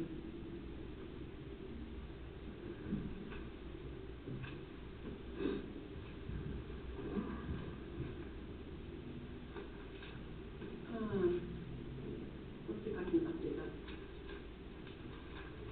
Let's see that it's not. Oh, yeah, because that's. Yeah, that was before we talked. Yeah. Let me fix that. Yeah. These are those 2 lines for 24.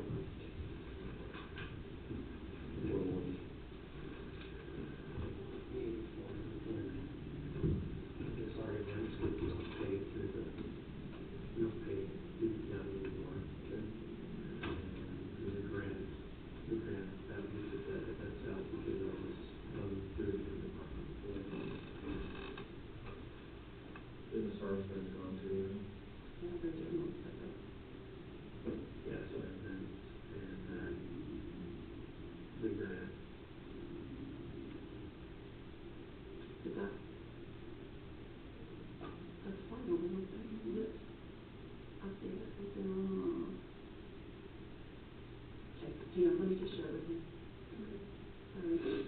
I forgot to.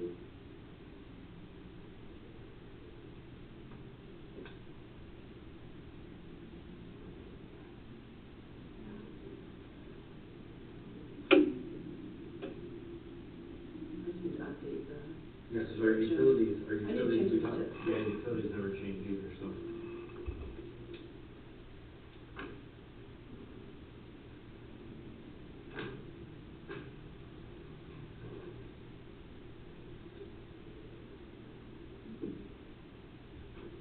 Did it refresh that?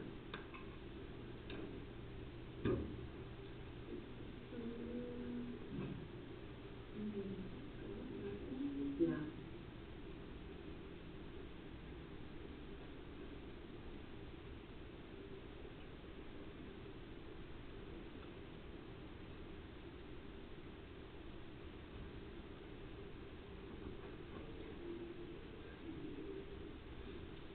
That's one little box I forgot to show you. It didn't. Shoot. It probably emailed it to you.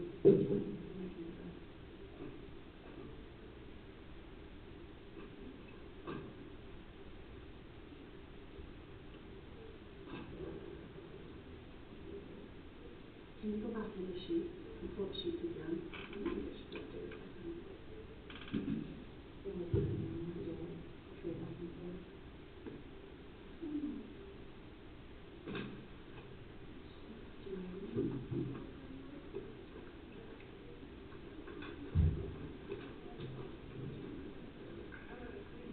I didn't put your drill on, I mean, I didn't change the description of your drill and stuff.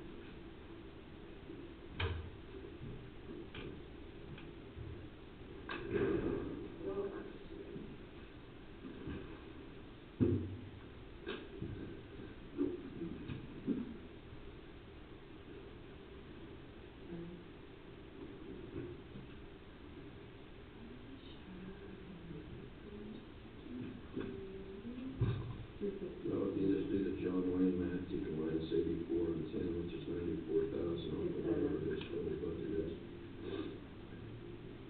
It's there. Okay. That's there.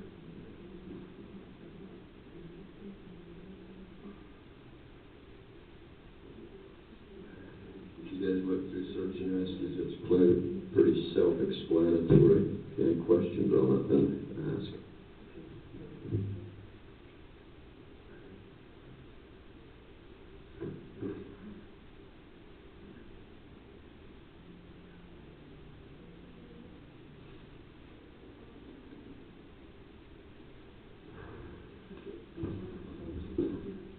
There we go.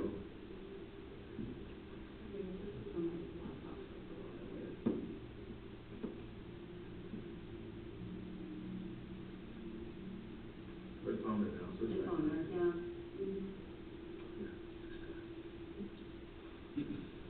So it's on its own right now, so that's good. The utility, Ginger, you got my utilities increase bill, right? Yeah, I did 10,000 on Okay, the I can see utilities. that now over. 10,000 on your. On the diesel and the fuel and stuff. Okay. Why did the utilities go up that much? Beaver City's utilities went up about 30% per kilowatt, and then they added two charges on there. There's a demand and a piece, Yeah. CP something. Anyways, Beaver City's utilities bill still doubled. Went way up. And where we have all the refrigerators going for the food bank in there, our demand on that building is on our demand, we get hit hard with demand on that building. So that's almost doubled the last 4 months. So I had to increase our utilities, but everything else, And just to point out, that is not on search and rescue, that's for the food bank refrigerators, is why there's so much utility, why that bill is as expensive as it is. donut plug, we'll just. Yeah. And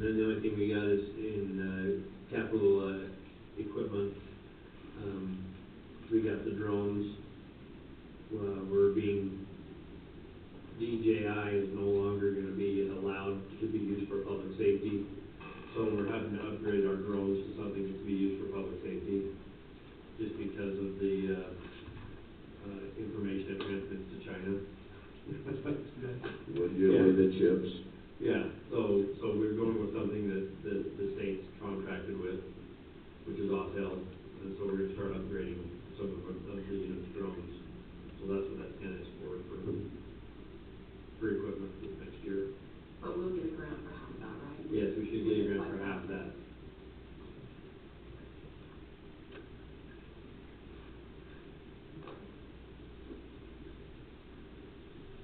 Good.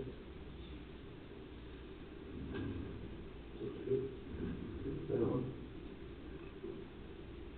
Easy. No, I worked off the other day, so yes, we're good. Thanks. Awesome. Thanks, Rick. Adam, you go to corrections one? Unfortunately, Adam's up to date on this though, but Lieutenant Beaver wasn't able to be here. And I looked through it, and I get a little bit of, hang on 1 sec, sorry.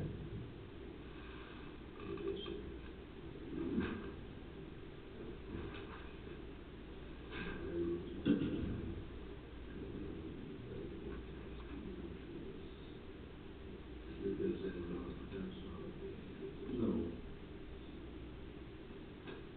I'm just looking at what I've got on my spreadsheet, Ginger. On the very far right, there's a column that says increase past the 2024 approved, and there's percentage that run down that column. What is that? That is just the difference from what was approved in '23 to what the requested amount is. That's just the difference, whether that be including promotions, Okay. yeah. From 2023? Correct. Okay, thanks. And I didn't change any amount on this. This is based on what I went to use. I just did a quick calculation to see what that, how much is that going to be. Yeah, and I'm sitting here looking at it, I didn't understand what it was. Yeah, All right, it's just so a difference from one corrections. salary to another, from one year to another. Before we go through the wages again, there is gonna be the 6% request. There is a new hire request in there for one position. The overtime adjustment was made. I don't think we can, if we get up to staff, which we've been doing pretty good right now, then we got guys in the academy and stuff like that, we shouldn't use that. Employee benefits, no issues there. Just skip that, because we'll calculate that once it gets closer and we have rates. Office expenses and supplies. What a change, did you talk to B on that one, right? So we got, it's still the same.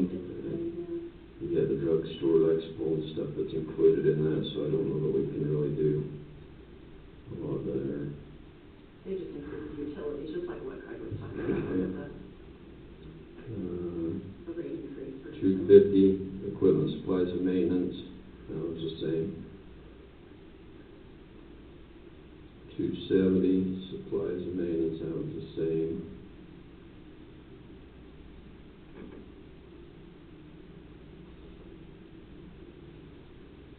What did it say?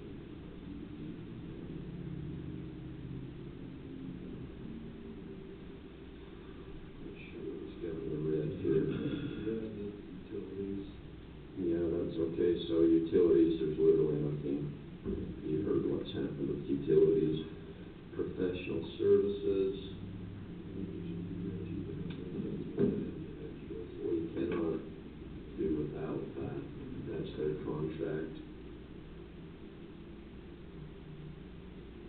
I do have a question, because we typically will pay for the VRT education materials, and or we'll reimburse them, but nothing was requested for that. Is that going to not happen for '24, or do we need to budget ERT education materials.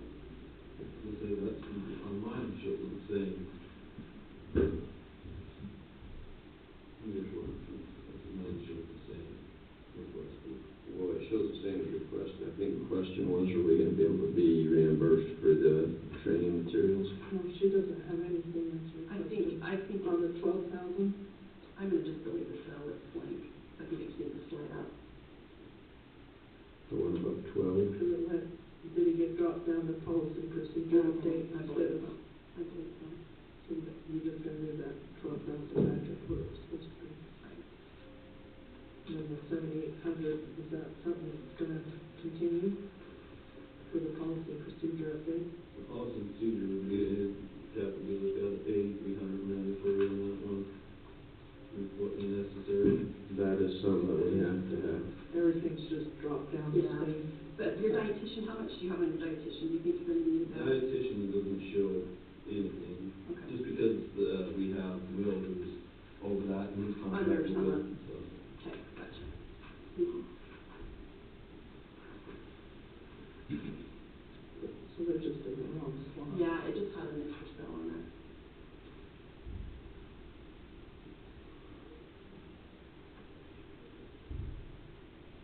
You're ready for training and education. I'll have a little bit of an explanation why the increase on that. So, food at post, and I don't have the exact calculation with me right here.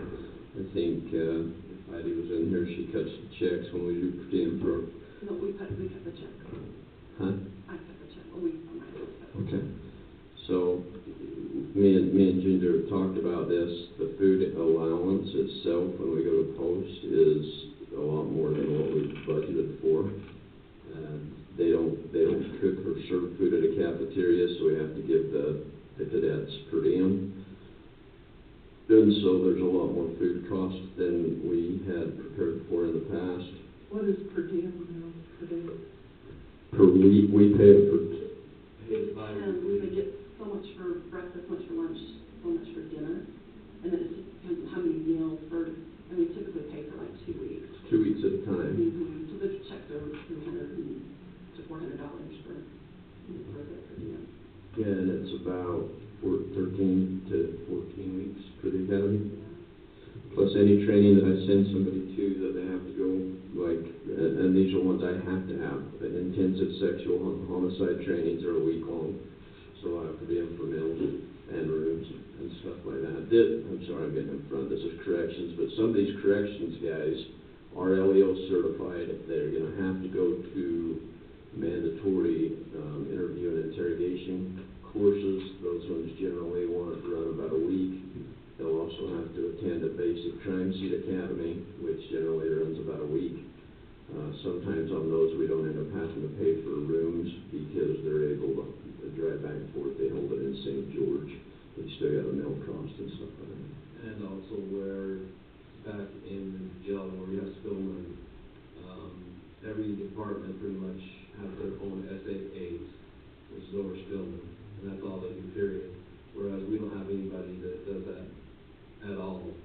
And so just when we have one or two that are actually SAA certified, but they'll still do the corrections function, we gotta have that training. So we need the money to send them to that and get that squared away. Which is huge, by the way. Spillman is, well, that's our lifeline out there. We do everything on Spillman.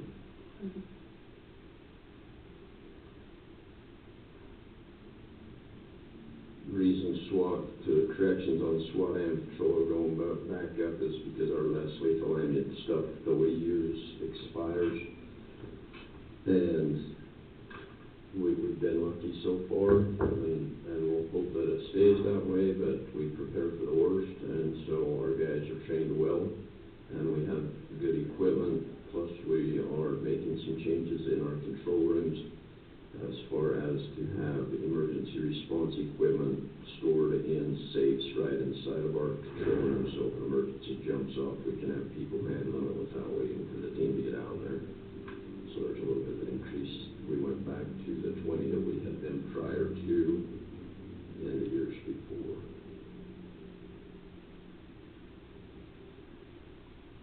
And when I say years before, I think that was, I don't know, I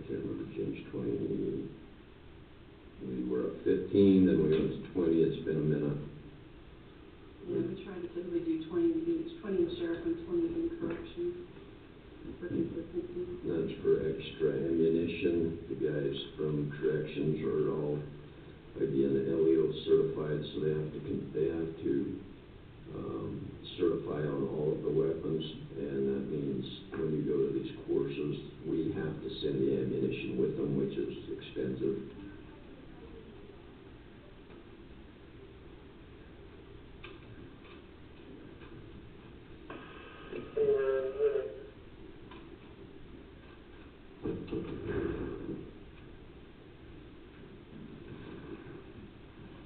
Beaver knows most of this. If you have any other questions, ask Adam about it.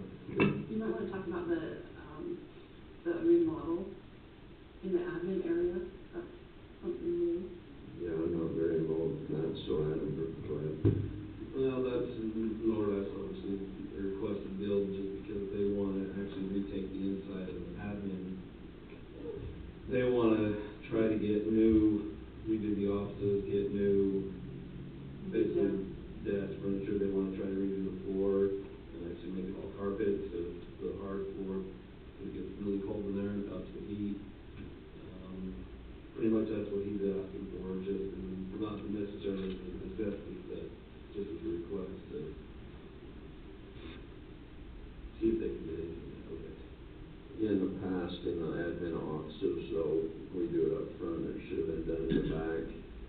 That should not be tile or concrete floors in there, because you can't hear people walking on it. So if you're in there at night, somebody's obtained a key or whatever, you should be able to hear, you know, they can't hear the people walking, or they can't hear what's going on in there, is why they've done that. We don't see that that's a necessity in the back, as it was before. We've been pretty secure in there, so if they want some carpet in there to help with the heat, I think it would be beneficial.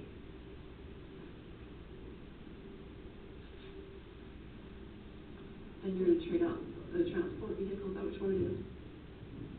With the van? So that he's actually requesting money for a new vehicle, whereas the ones we have now, if, say, the secretary of the meeting is taking for we have somebody on transport, we have one that's got up the academy or training, then we have no vehicles for transport whatsoever. Well, you want one just to kind of run around in? Yeah, I so we have gotcha. one that everybody else, in case we have to go on the transport to prison. Just like a small compact, like what we've done with Yeah. DART and what we've done with the cruise. Correct. Okay. That's also the one that I'd like to be able to let the victims ask That's use what at I'm times, saying, so. would be good. Well, they're pretty inexpensive. And I think we paid like 20,000 or something. We could, Mm-hmm. Yeah. we don't have Are you very many gonna miles retain the on DART it. though, right? The Yeah. DART's not good. So like this last time, we had three different guys on the academy at the same time, but they were doing it 3 different times. So we had 3 different vehicles going. Gotcha. And at least it's nothing to transport. Used to go run anywhere, anything, so.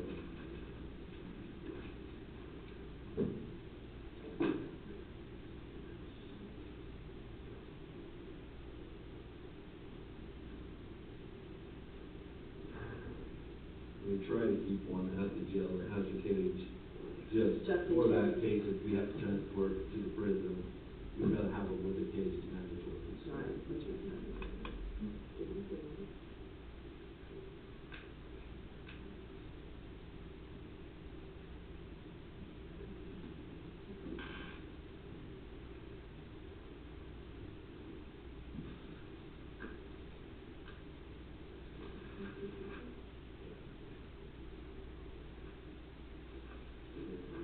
Well, we're on corrections, let me just bring something up, and I wish I had the paper.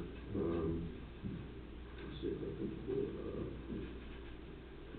Beaver sent me, and I did discuss this with James, but I just want to go real quick with you guys. Since everybody was kind of waiting for to see what was going to happen with the increase for the daily incarceration rates. And that didn't start until July. However, there was an inmate programming rates that were brought to my attention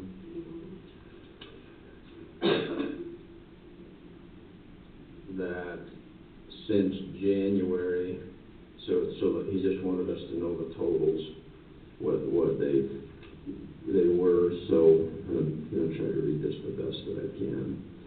This is housing, 22, 23. So for January housing rates, 2020, make sure I look at this right here.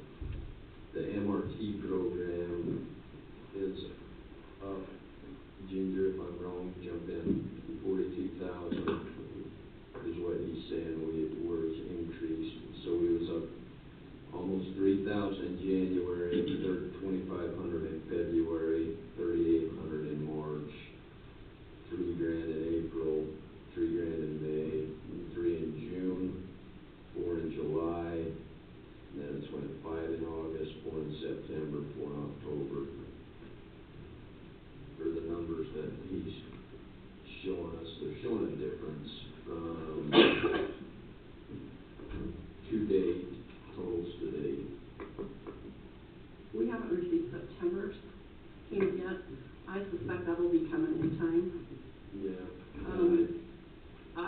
Just based on my tally, based on what we've budgeted, it is up, yes. And we're up like about 100,000 in housing and about 7,500 in programming. That's not year over year.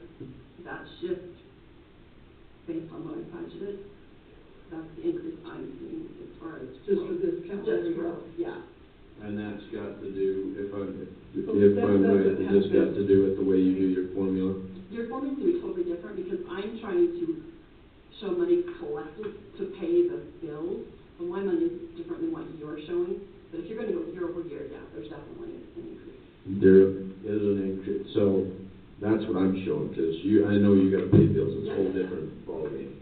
And as we discussed earlier, I know that this goes to other places instead of just pay raises and stuff at the jail. I get all of that, but I do think it is worth mentioning that our programming is doing better year over year. That was prior to the increase in the daily incarceration rates. And for the totals on 2021, 2022, Jen, just where you and I was talking about was a little off, but it was 800,000, close to $1 million. And now, since we've got the increase in July, and I have been in direct contact with not only Captain Honey, but my administrative staff that does the final say on what inmates we accept, and the medical department for Department of Corrections, so that they have reclassified their medical, because that was what was making it so difficult to get inmates that we could handle down here, was their medical screening was ridiculous. And they've made that better.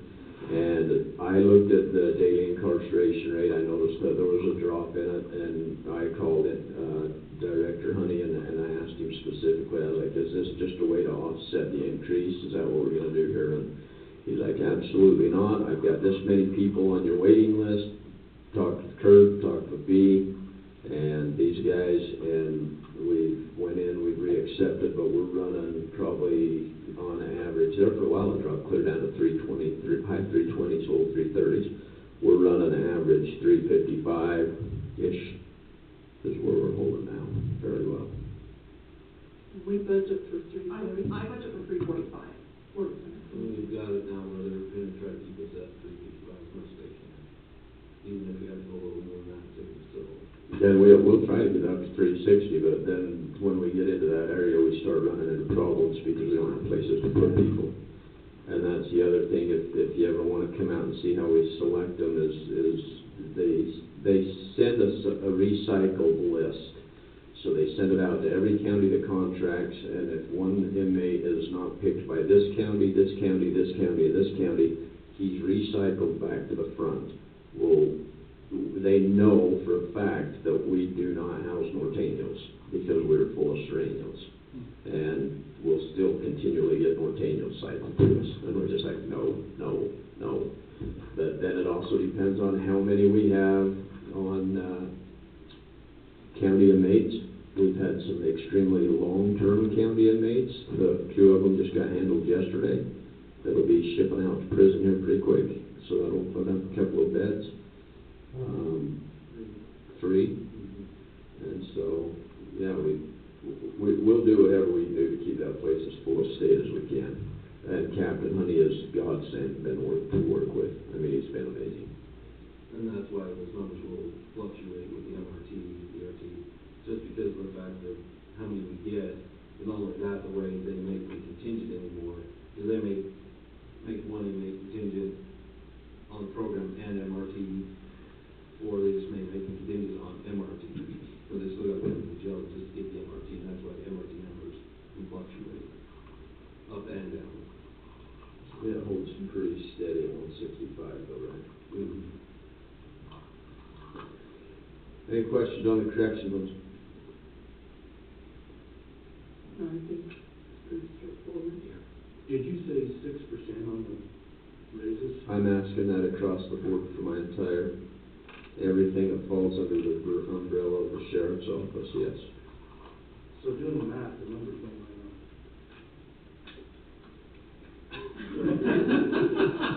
Not to point the finger at Depends on which page you're looking at, because I didn't do. There's a couple in there that might be because, Commissioner, maybe because they were, might have something to do with a promotion or something. Which ones are you looking at? Are you looking overall? You're just looking at total. No, I'm looking at doing the math on, some of them are 6% exactly, and then some of them are, I don't know what they are, they're not 6, so. We go to the, there's 3 of them the same, I don't want to call anybody out. Give me 1 second, I will try to get back to, You know, like 41, 42, 43, they're all.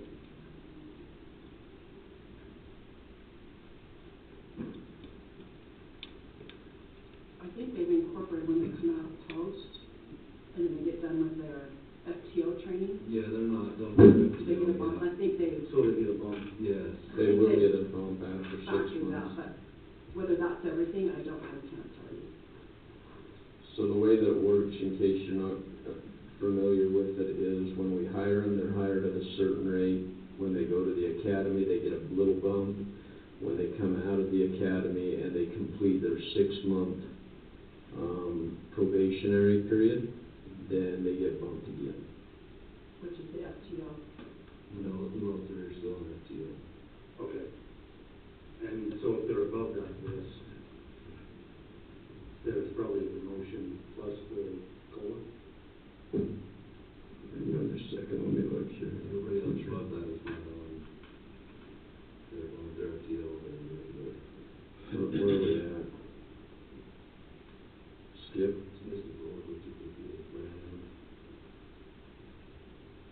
No, line 12.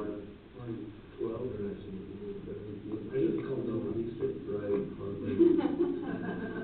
we'll call them out, right, or.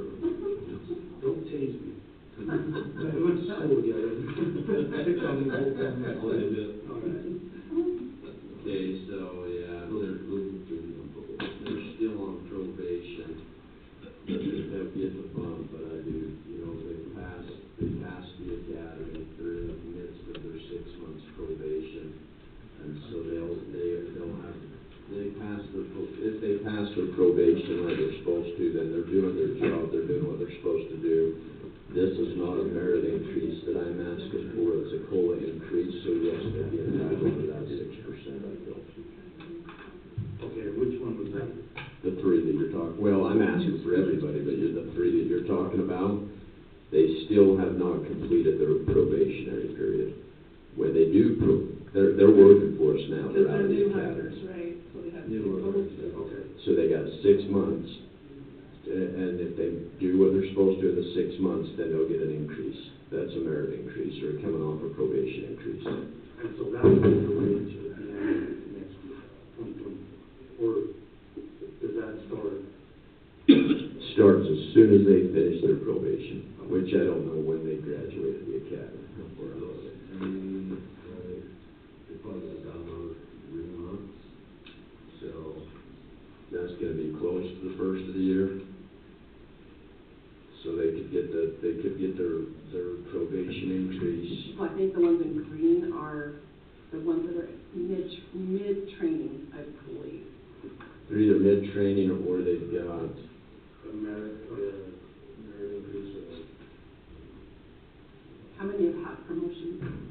year that are just your ranking, ones that are your tenured ones. I so wish I had lapel here, what's happening now? Because that's showing a lot more than it should.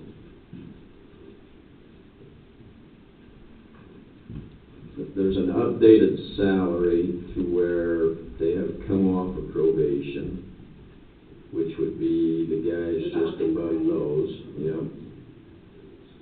I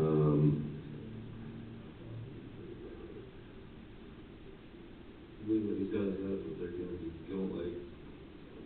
They'll be going to that when they come off of their 6 months. Is what's on your laptop the same that's on the screen? Yes. And I'm trying to, So not all of the increase will be COLA raises. There's going to be some merit increases for promotions. If the green is there. as far as I know, there's no promotions at all. Should just be getting off of their probationary period, because these guys, I'm looking at the names in there, and these guys they're not promoted to anything.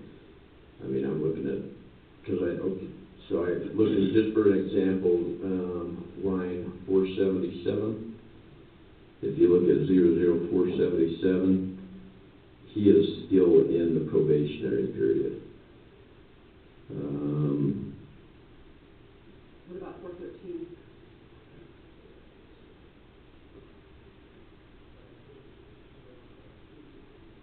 Promotion.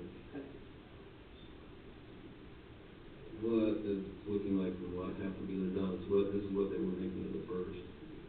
And this is what they're making, and then here's what they're making now with promotion, or any type of raise that they've gotten. Throughout the year. Right. That's the same with 408. It's the same with 406. So there have been promotions throughout the year, but none of them bottom tier ones that we're looking at, I believe, them are all still probationary status. So like 363, that's a promotion plus, Yes. plus COLA. That's what that was his promotion for before we started. Okay. Was that, and that's what he's making now. So he is making that wage now. The request next to it in the black would be what he would be making if he got the COLA raise. So the green that's already been increased. Yes. Only on, All the green is actually what's been. That's in effect right now? Yes. Okay. yes, okay, so All right, I'm thank still you. looking at these ones that haven't quite got there yet.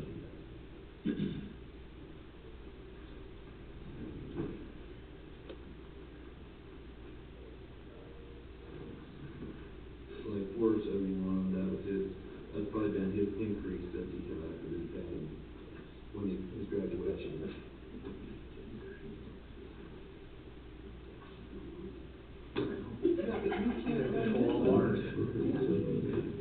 All right, that was because this was a straight 6%, wasn't it? You can make. This is what's got me a little confused, Commissioner, is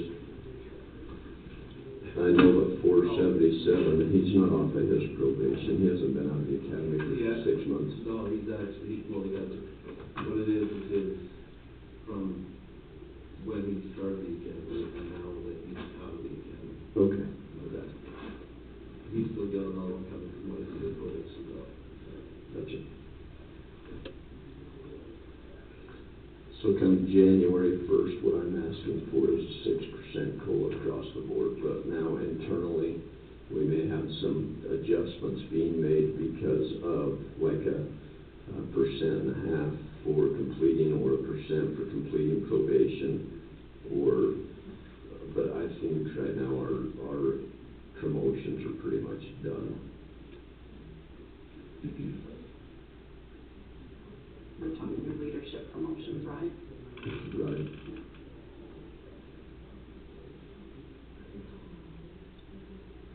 Yeah, 408, I think.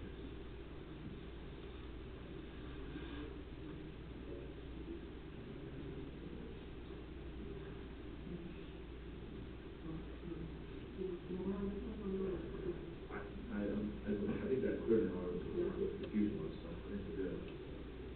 I suspect that's what it was. Any other questions on corrections? Nope.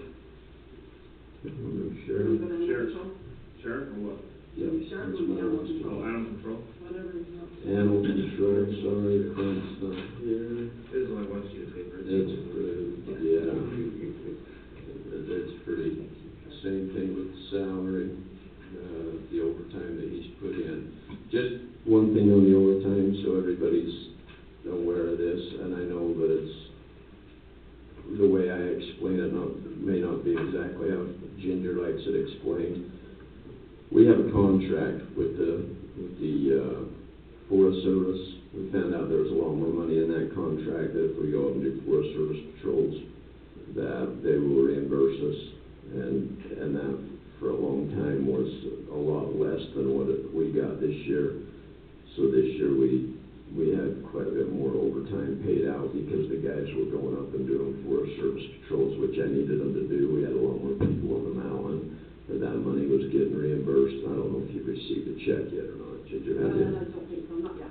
Okay, so there will be one coming back. So do you have to bill them for it? Yeah. Yes. And then the same goes with the state of Utah. We do DUI enforcement shifts, and our guys they reimburse us for that I on think we time. have gotten that one recently, the DUI one. And then we also get one called, it's basically, we call it crosswalk shifts. It's pedestrian traffic or something like that.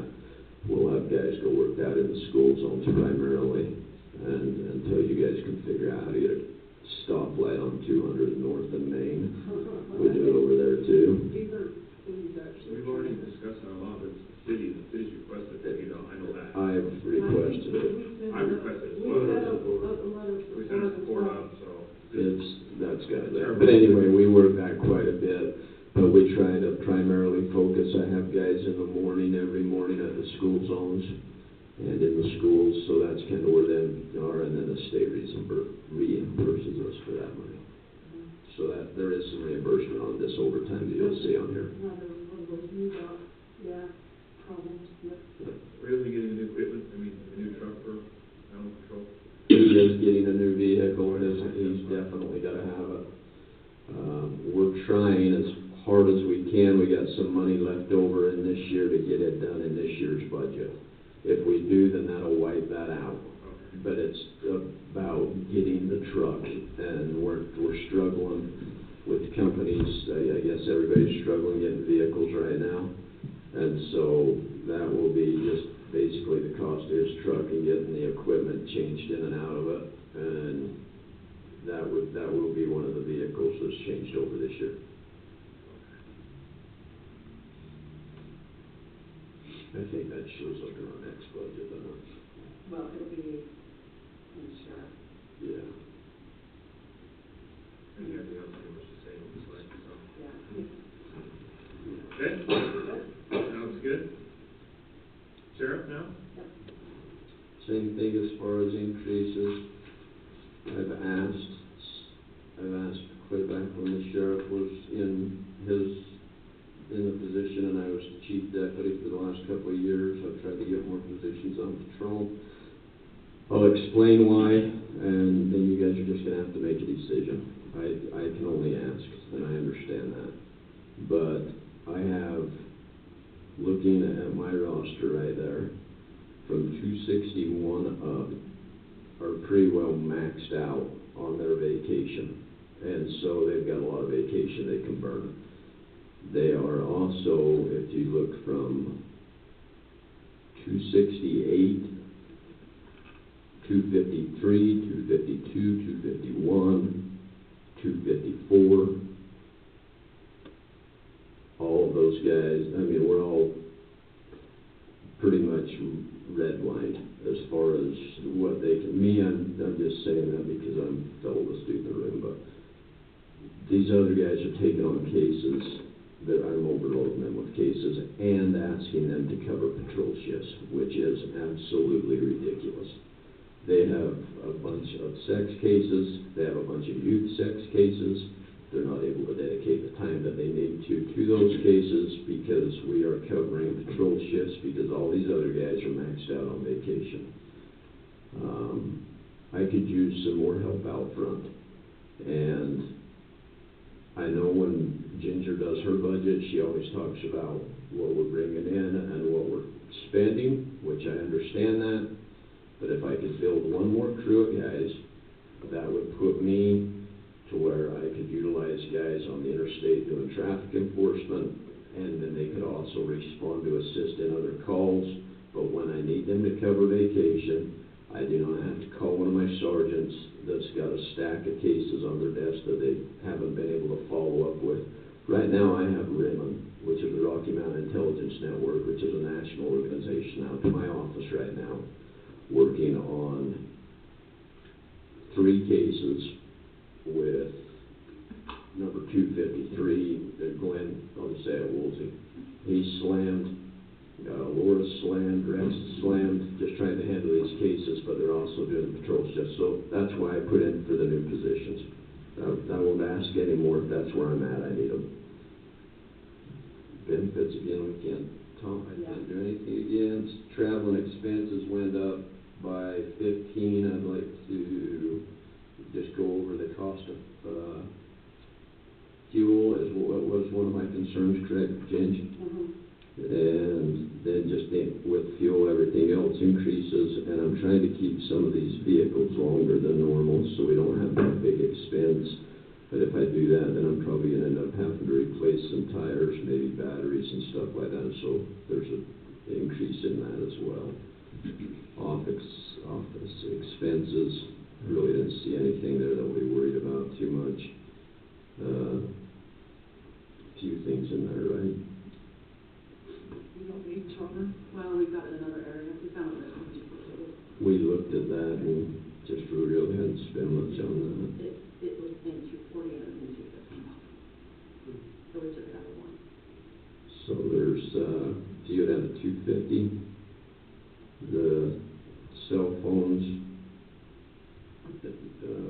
duty gear and hat, flashlight, that's all stuff that we need to have. So when we got guys that are coming out of corrections, but we can issue them some equipment. This is some of the equipment that they shouldn't have to buy on their own, and I shouldn't come out of their uniform allowance. It'll be owned by the county, and they'll put it on their inventory list. If they leave, it'll be turned back in and issued out to the next guy. Body cam funding, I think we're good for 5 years on that one, if I remember right. Toner comes out of that one. Yeah, we had it in 2 spots. Taser replacement, I think right now we just gotta worry about maybe a couple of training cartridges or something.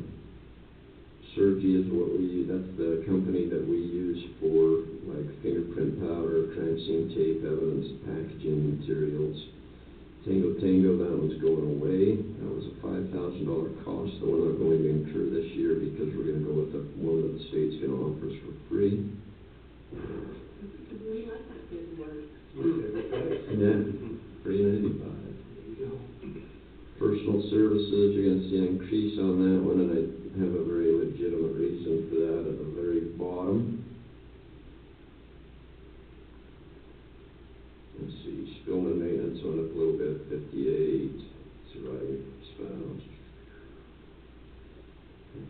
So that $15,000 at the ICE, there's the IGBC, actually there is a K in that. Oh, sorry. That's all right, that's for King County, so that's the Iron Garfield Beaver. C, should, instead of K, Iron Garfield Beaver King Task Force. That task force has a multitude of divisions in it. Backspace is okay. Sorry,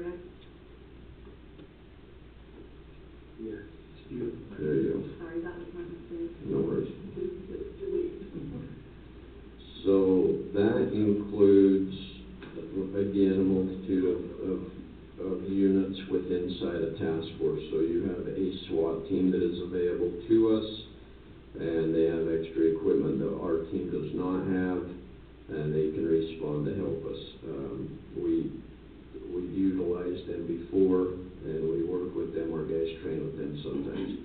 Is that the same cost for every county? I mean, is every county? No, that's why I'm going to tell you why I'm asking to put some money into this. The two counties and the two agencies that get hammered in this is Iron County and Garfield County.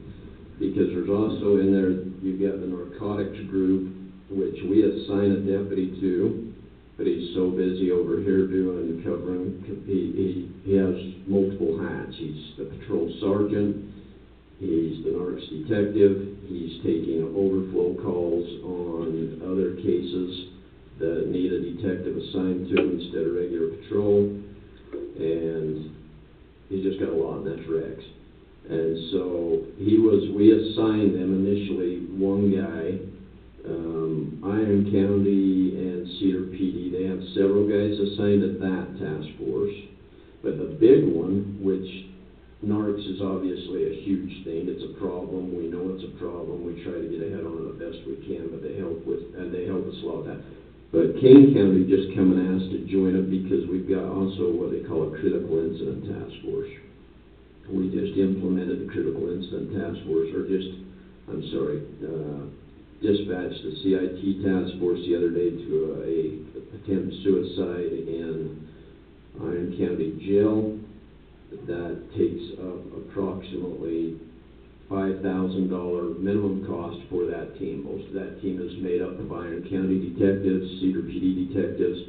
Luckily on that one, it was an attempt, it didn't work out, but their last suicide, we sent Glenn. We have 3 members on that team. There is 60 members on that team between all the different departments. And so we have 3 and maybe 5 tops, because I'm going to make a few more guys on that team. If we have a suicide, God forbid, in our jail, or an officer involved shooting, or an officer involved use of force that results in extreme injury, then you call out the critical incident task force. It's mandated that we have them, but they take the lion's share of the cost. And each one of them investigations, we was told by the task force commanders, approximately $5,000. Tracy come on board, and so me and him and Sheriff Houston from Garfield County, we absolutely are the ones that benefit. Beaver County benefits from this, and so does Garfield and Kane. Kane come in, Tracy, they got Lake Powell and money trees over there or something, because he walked in, he says, hey, I can't give you any people or whatever except for maybe a guy or 2 for the task force, but we can pay some money into it. Garfield has always paid $10,000. They upped it this year. Well, they don't have manpower at all, and so they're offering funds.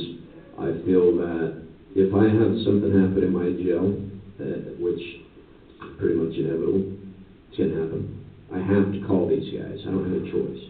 And so I would ask that we pay a one-time check a year, cut a check to the task force for that $15,000, and then we will continue to utilize our men to help in the other things. But like I said, one investigation is $5,000, and they're activated several times a year. And Iron County and Cedar are paying their guys a lot of overtime in that. That's why there's the increase in that one. Training and education, when James and I was looking at that. Let me ask a question before you go down. Sure. So now that the whole county's doing like the polls, we don't have to pay for it separately, right? They Yes, have a sir. separate We policy have a than what the personnel are. 100% different. It's not on there, it's very probably. They will have costs. They have an annual policy on that. Yeah, I'm sorry, we do have to have that, Commissioner. I would. That's all right. Bring your keyboard. I think it's wireless.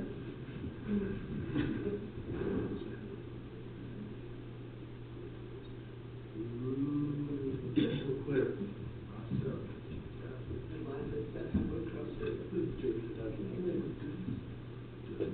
Isn't modern technology great?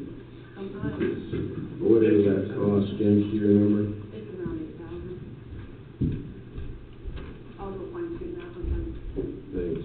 Yeah, so because we have legal obviously different policies and procedures for different things, we do have to still utilize Lexipol services.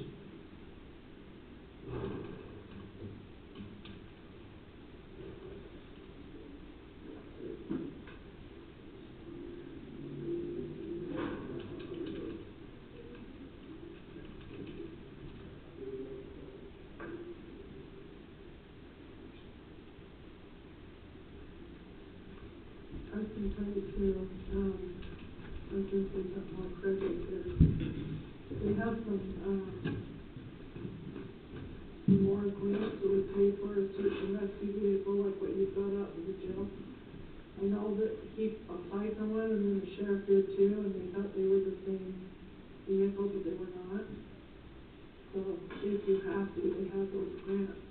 Craig could actually put in for one for search and rescue. For sure, yeah, I'll get with him, make sure he does that.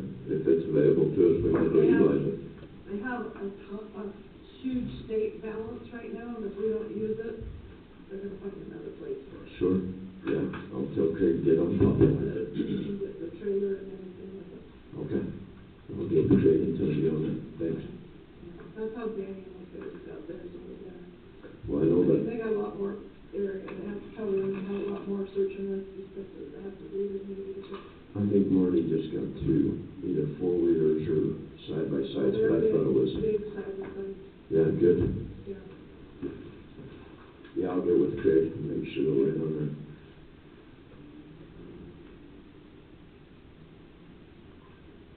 Where are we gonna go next? Let's go to SWAT. SWAT, same thing. We've already done search and rescue. SWAT, I've got training, schools, I'm actually only used one this year, he's going here in a minute. They go out to Colorado Springs, and Colorado Springs is a full-time team, so we've all been, anybody that's been on the SWAT team goes through them after they go through basically what they call a Hell Week type situation. But then they go out there to actually learn, and so I've got one going, but I will have a couple, I will have at least one more going, and 2 more next year. I should have 2 next year to go. We're down a guy or 2. The equipment, that's where it accounts for just some replacement on our, again, shields, upgrades or maintenance on our firing range, I think kind of comes out of that. Ammo, the SWAT guys do a lot more shooting. The proficiency is that they're required to hold a higher proficiency than everybody else.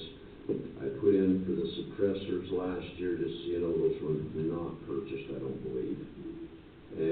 But I didn't put in for them this year, and I don't know. But I'll try to do that out of the equipment portion of it.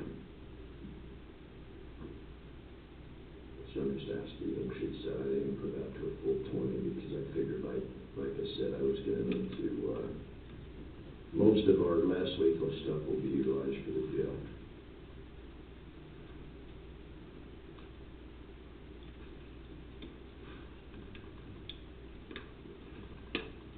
Next 3 lines, I don't think I can do anything about any of those. And then we get to the vehicles, there's a total of 3.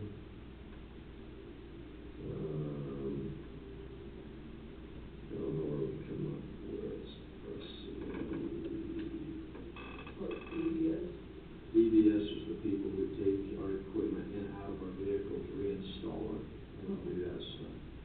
So unfortunately, we tried to do something a couple of years back, and it ruined several vehicles. And those vehicles are, $40,000 Tahoes that we're going to just have to drive them till the wheels fall off now, because I had to send them back through and have him rip all the equipment out and replace it, because unfortunately the place we tried to use the shortcut ruined them, basically. We used two different places. One of them, they put his radio under his seat and didn't hook it up. Yeah, that's how, a police radio. They mounted it. They didn't know, just put it in, so I didn't even have a radio. Anyway, EBS is professional, they're closer in St. George, and the guy, we have a great working relationship with him. So is that the equipment too, or is that just the installation? It's equipment that cannot be reused. He tries to reuse everything, but obviously some of that stuff after a while, that don't work anymore, so if he has to replace some lights or some bulbs or a siren box or whatever, then he will. There's 2 different packages. We have one that's called a patrol package, one that's called a detectives package. This year we'll have 2 patrol packages and 1 detectives package. They're expensive, but like I said, it's his Chief Maycock will be getting a new one this year if you guys approve me on these. He's like me, he'll drive his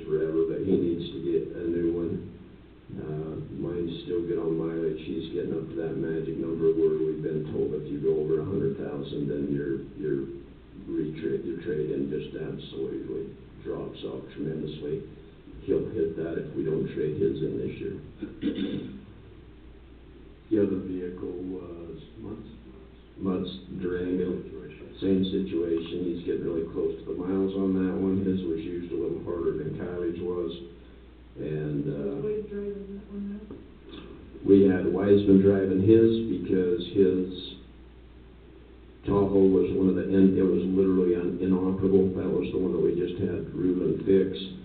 And now I've got to get Sherwood's down there because his is in that situation, having fix his.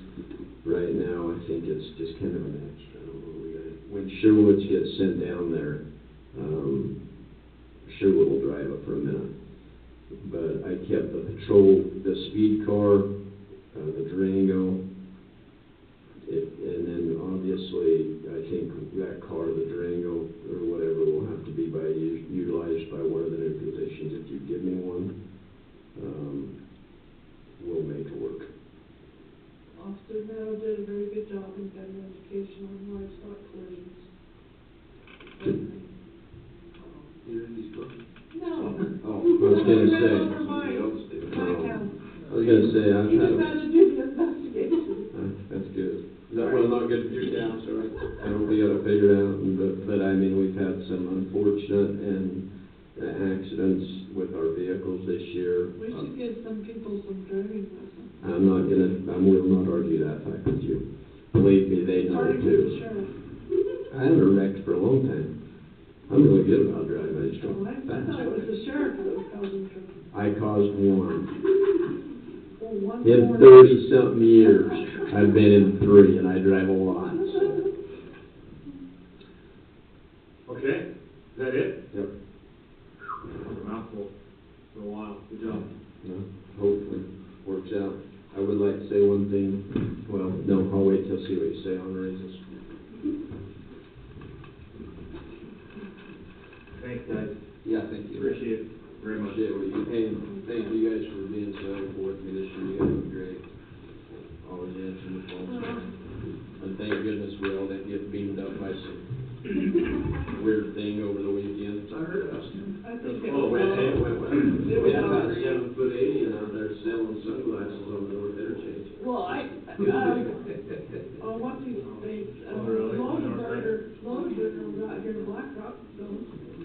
That's where the big event was supposed to happen. Yeah, the but I rumor think that was and just wasn't a great BS. fun. Just social media, yes. I don't get all wound up over that kind of stuff, I think it's all bogus. I get wound up what people said, because then I start getting phone calls from adults that you really ask them, really, you're gonna continue believing that. Yeah, I just told everybody.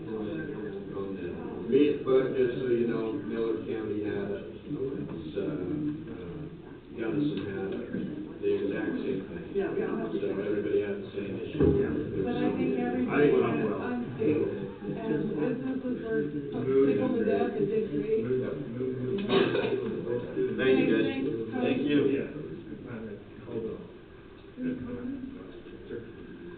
Okay. We've got Any old business that we need to Kylie, you gotta be in address? here listening. I can't think of anything either. Commission updates, anything there necessary? I don't have anything either. Sorry, if I do, I forgot it. Well, if that's the case, Junior, do you have anything else? Not right now? Counselor, right now? That's it. All right, I'm gonna entertain a motion that we go into closed session for the purpose of discussing the character, professional competence, or physical and mental health of individuals, discuss strategy for pending or real imminent litigation or real property negotiation. So moved. So move. Second. All in favor? Commissioner Pearson, aye. Commissioner Yardley, aye. Commissioner Holly said aye. We're now in closed session.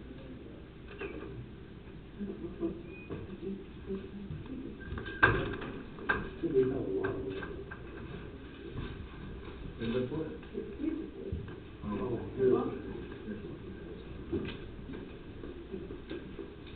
Okay, who wants to go first? Oh, let's get a recorder. Oh. This is Cody's got something?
that's not, it's roll here. Okay.